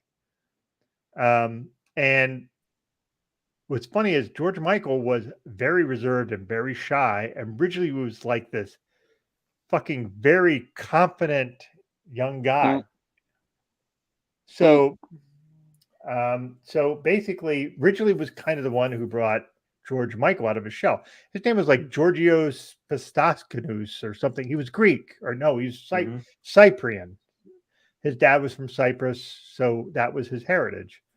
And Ridgeley's family was originally from Egypt. His dad was from Egypt, and they all emigrated to the UK. And when George Michael's family moved, he came into that school. And so, yes, hold on. Yes, he puts a boom boom into my heart. So anyway, Greek Cypriot, yes.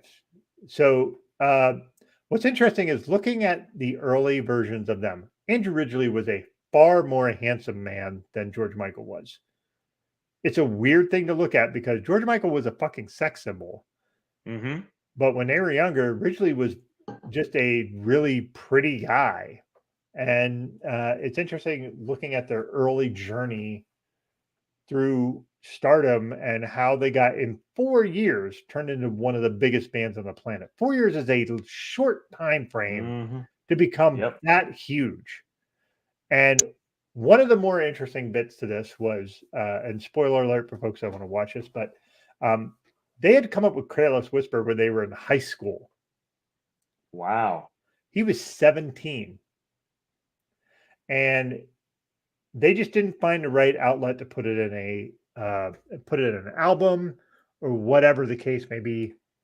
So the record label sent George Michael to Alabama to work with a guy, and I cannot remember the guy's name, but he had produced Stevie Wonder records, Aretha Franklin records. Like, this guy was one of the biggest producers on the planet.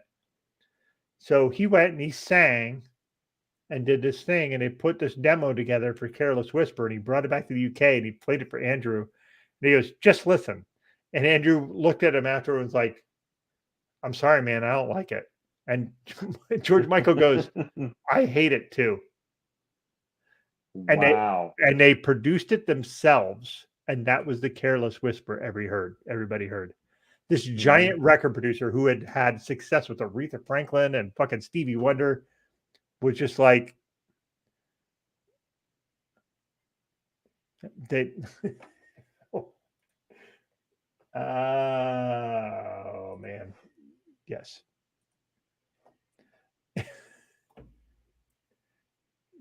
I don't know.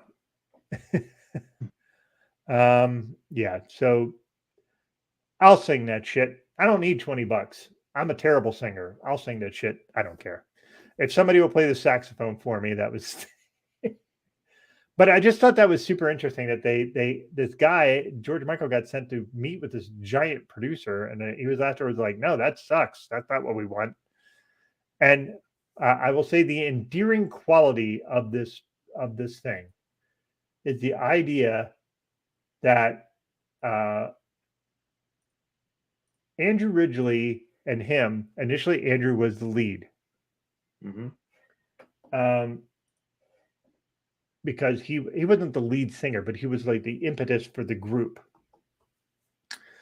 And George Michael gained confidence as a songwriter, and eventually he was a songwriter. He was a singer, and then they had him produce. And then Andrew Ridgeley said, I realized that his songwriting was exceeding what I could do, my ability. And I had to let that be, because if we wanted to go where we wanted to go as a group, I knew that was a ticket. Like, to have the humility to be like, hey, man, you're better at this than me. Let me just, and he wasn't riding the coattails. He was part of it.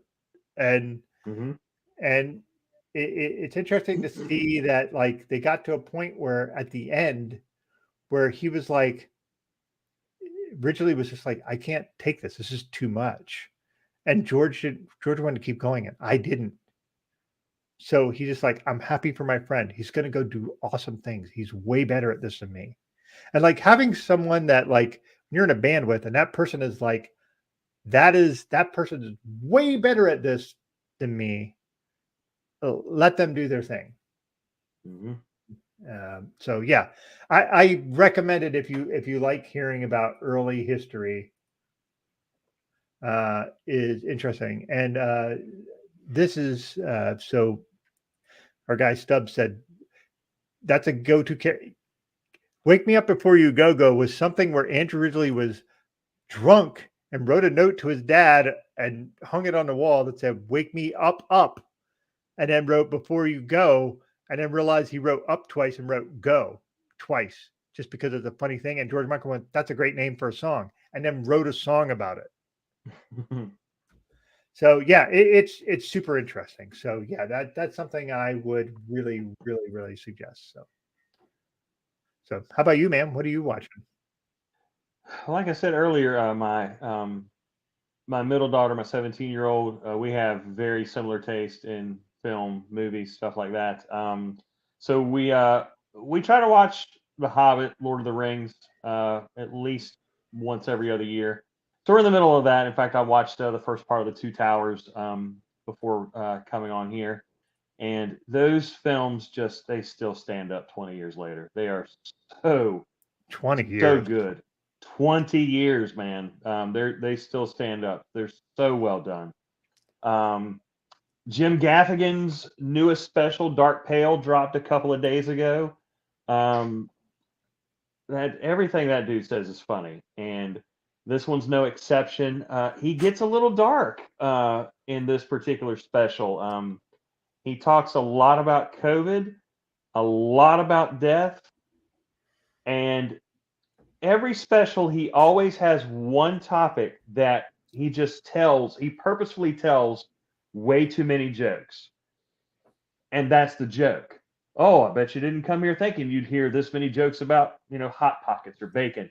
This special, it's like he's 12 years old. Diarrhea.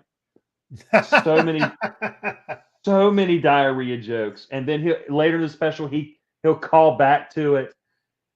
Dude, it's hilarious. So He's great. He's great at the callbacks. That is something yes, that is a fucking that's a excellent skill of his, is just to call back. it is. And to me, he's the funniest man on the planet. And so this special, yeah, it was interesting, especially when he talks about. I'm not going to spoil it, but he says that he has an idea for a reality show. It's insane, but it's hilarious. It's hilarious. So that's what I've been watching. Most of the TV shows that I watch are between seasons, and now with the actors and writers strike, it's going to take longer to get done. All my family loves Stranger Things, so that I don't think that's coming out till 2025. The last season, I they're thought that already. I thought they were done. No, they got one more season coming, and all those kids are going to be as old as we are now by the time it gets here. So Yeah, we're waiting on that. those kids were kids, and now they're not. They're young adults. They are. You and I both liked House of the Dragon. That was. I thought that was really good. I thought that was a better first season than Game of Thrones. Agreed. Game of Thrones first season was a mess to me, and it got better as it went. But that was really good.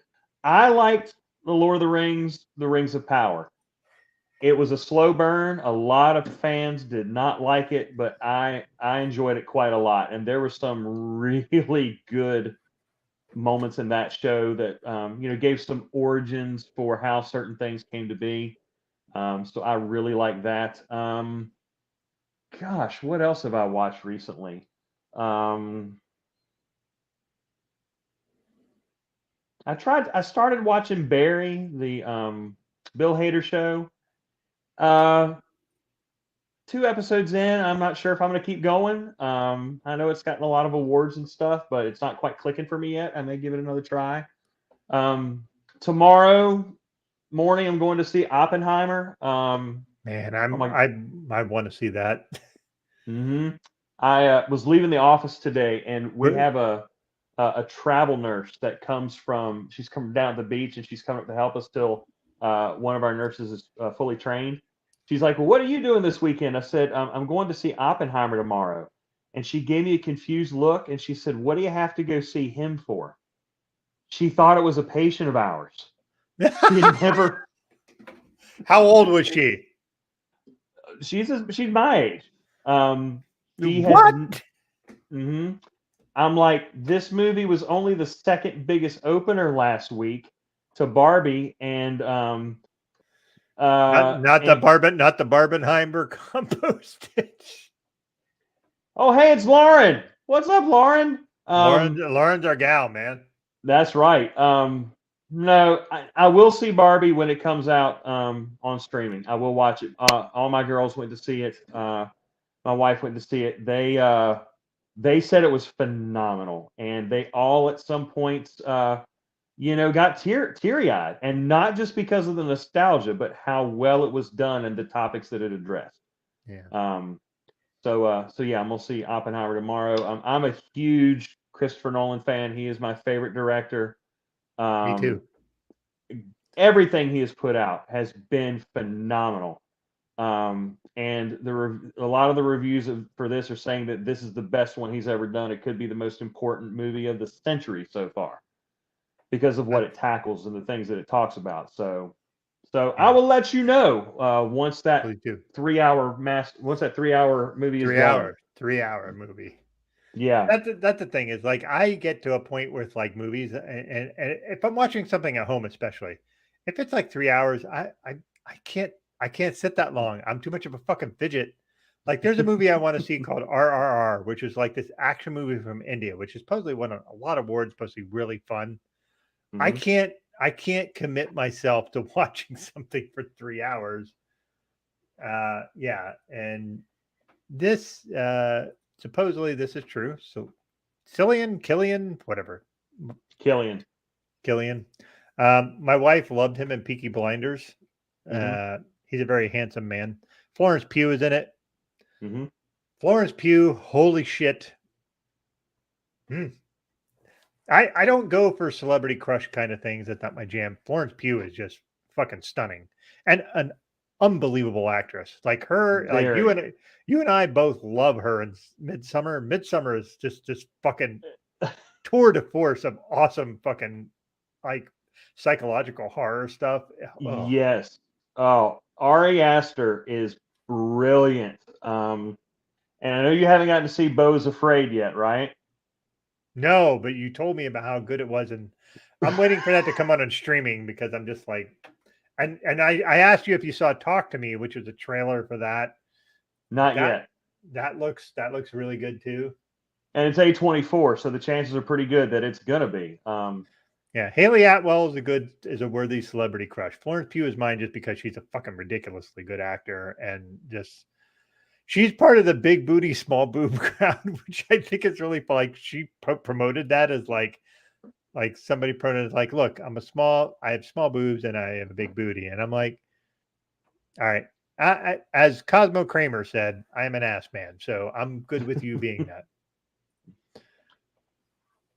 that. So what are you like? All right, so you and I talk like on text. This is different. I actually get to talk to you. This is different. I'm so happy we get to do this. What are you looking forward to? Movie or show wise, or what do you? Because you and I have different things that come across our feed about what's interesting to watch. Yeah, I'm a huge horror movie fan for so many different reasons. But the main one is, being a pastor, anything that addresses the supernatural is automatically going to hook me. Christian movies do not, because they're terrible. So you're not in the Kirk Cameron realm? You're not into that?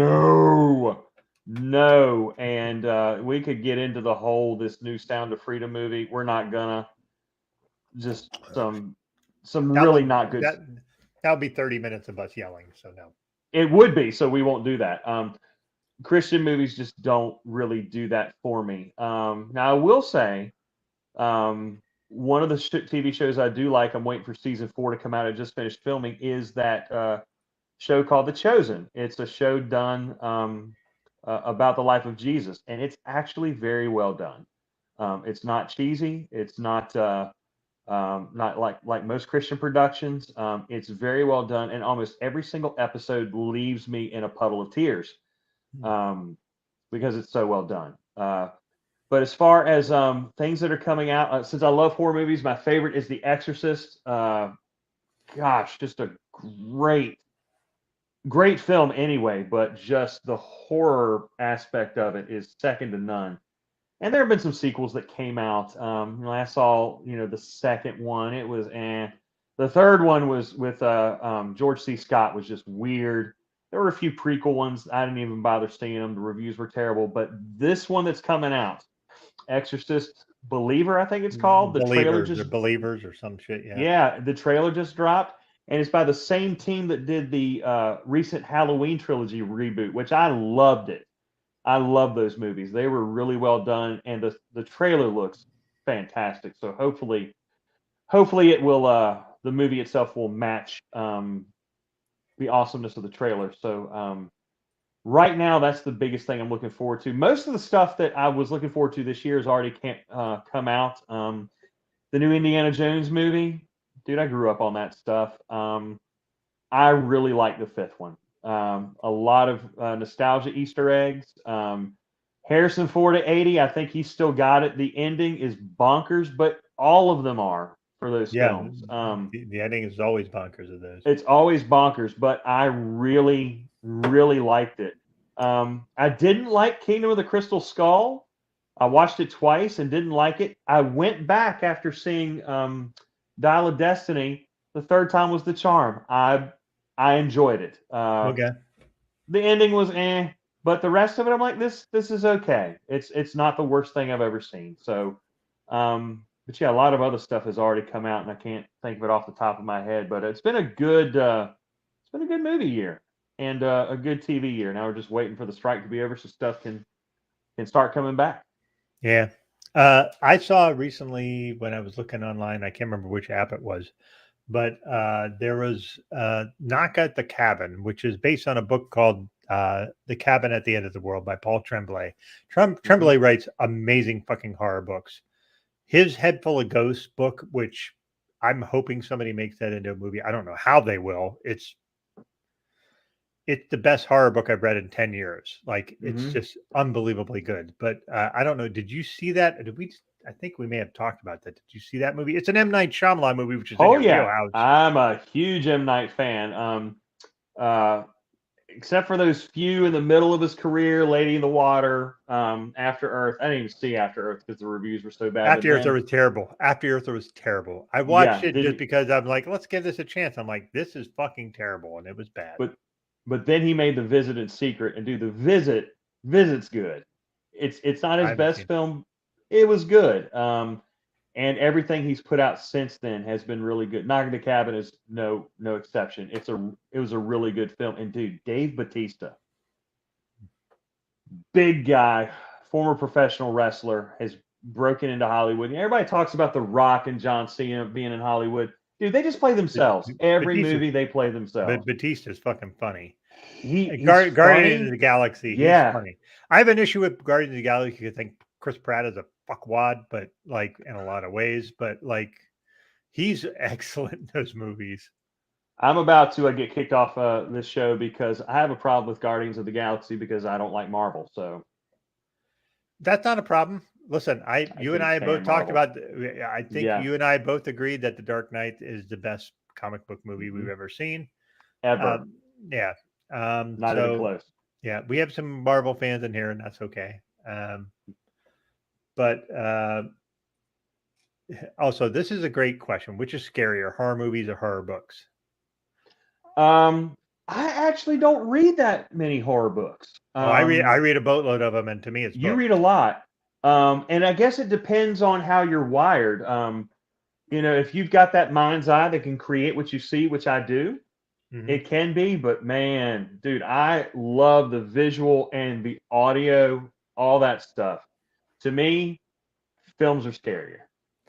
Yeah, not liking Marvel, not a problem. The only fandom with more haters is Star Wars. That's very true. Star Wars fans are fucking nuts. I am one, but I like all the movies.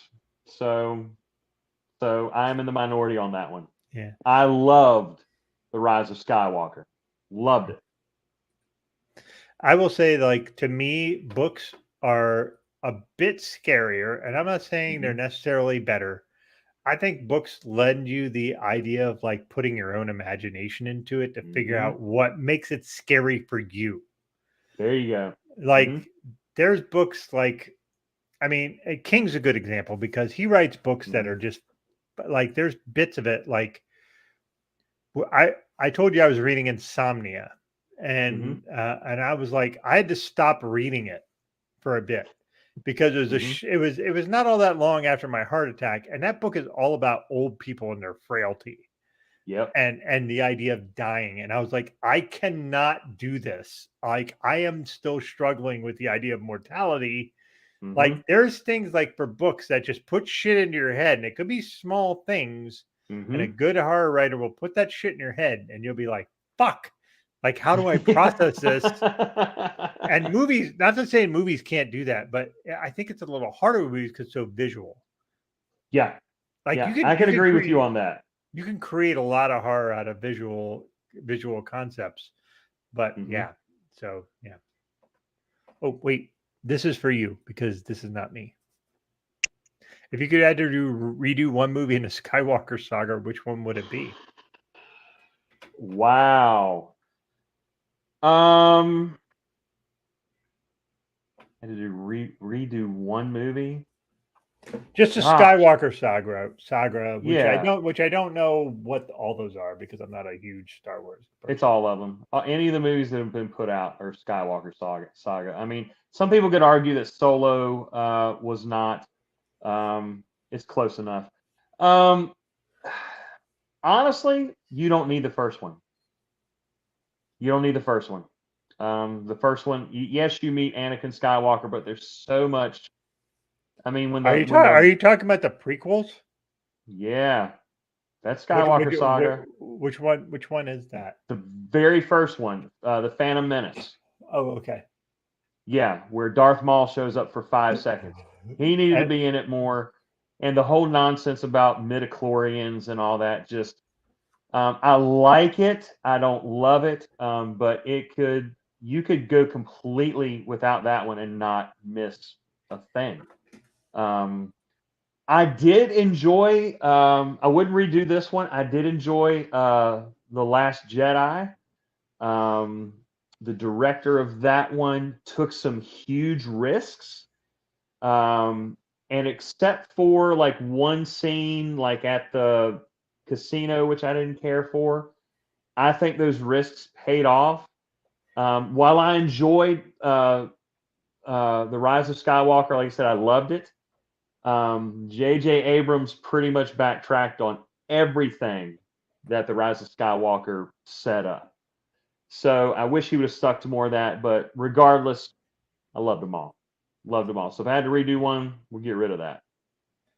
Yeah. So George Lucas did an interview about the midichlorians. It way more sense when he said it there. No, way less so in the movie. So apparently George Lucas had a vision and it didn't translate well. Which is his own fault because he made those movies, the prequels. Yeah. It's his own fault. So yeah. Yeah. So hold on here. Let me figure out where we're at. Brand. That's where we're at. Okay, so let's do a bit of a review. We've been going on 2 hours here.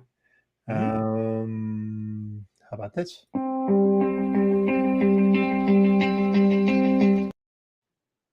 Time for review is basically, what have you been drinking? Tell us that, and I will go next because I know yours is a little smaller than mine is. So I had a little bit of Fireball. It was fantastic on the rocks. Some like I said, some Bundaberg, Australian sarsaparilla. Put hair on your chest. Really good stuff. And then just some flavored water. So pretty mundane stuff. Okay. So Let me figure out what I'm doing here. This is, although as I got it for you, this was the Precious Vanilla Stout Gullum. It was fine. It was a bit flat, really super sweet. And I think that my next one was Looking for Owls, which is an Imperial Cookie Stout, which was really good, but yeah, kind of coffee roasty, which was interesting. This was also a coffee one, but this was the best thing I had. This was Luscious from The Alchemist. This was basically it wasn't billed as a coffee stout, but it was a British style imperial stout. It was 9.2. That was the best thing I had tonight. So yeah. It's anything else you want to talk about before we go? Dude, if you got anything else for me, I'm game for anything. Yeah. So, but right now I'm good with whatever. Yeah. So listen. Hold on. I need to figure out who's on next week because my brain. Greg's normally the one that does all this, so I'm doing this on the fly. So apologies on that. Hold on here. We have. So bear with me just a moment, folks, while I pull this up.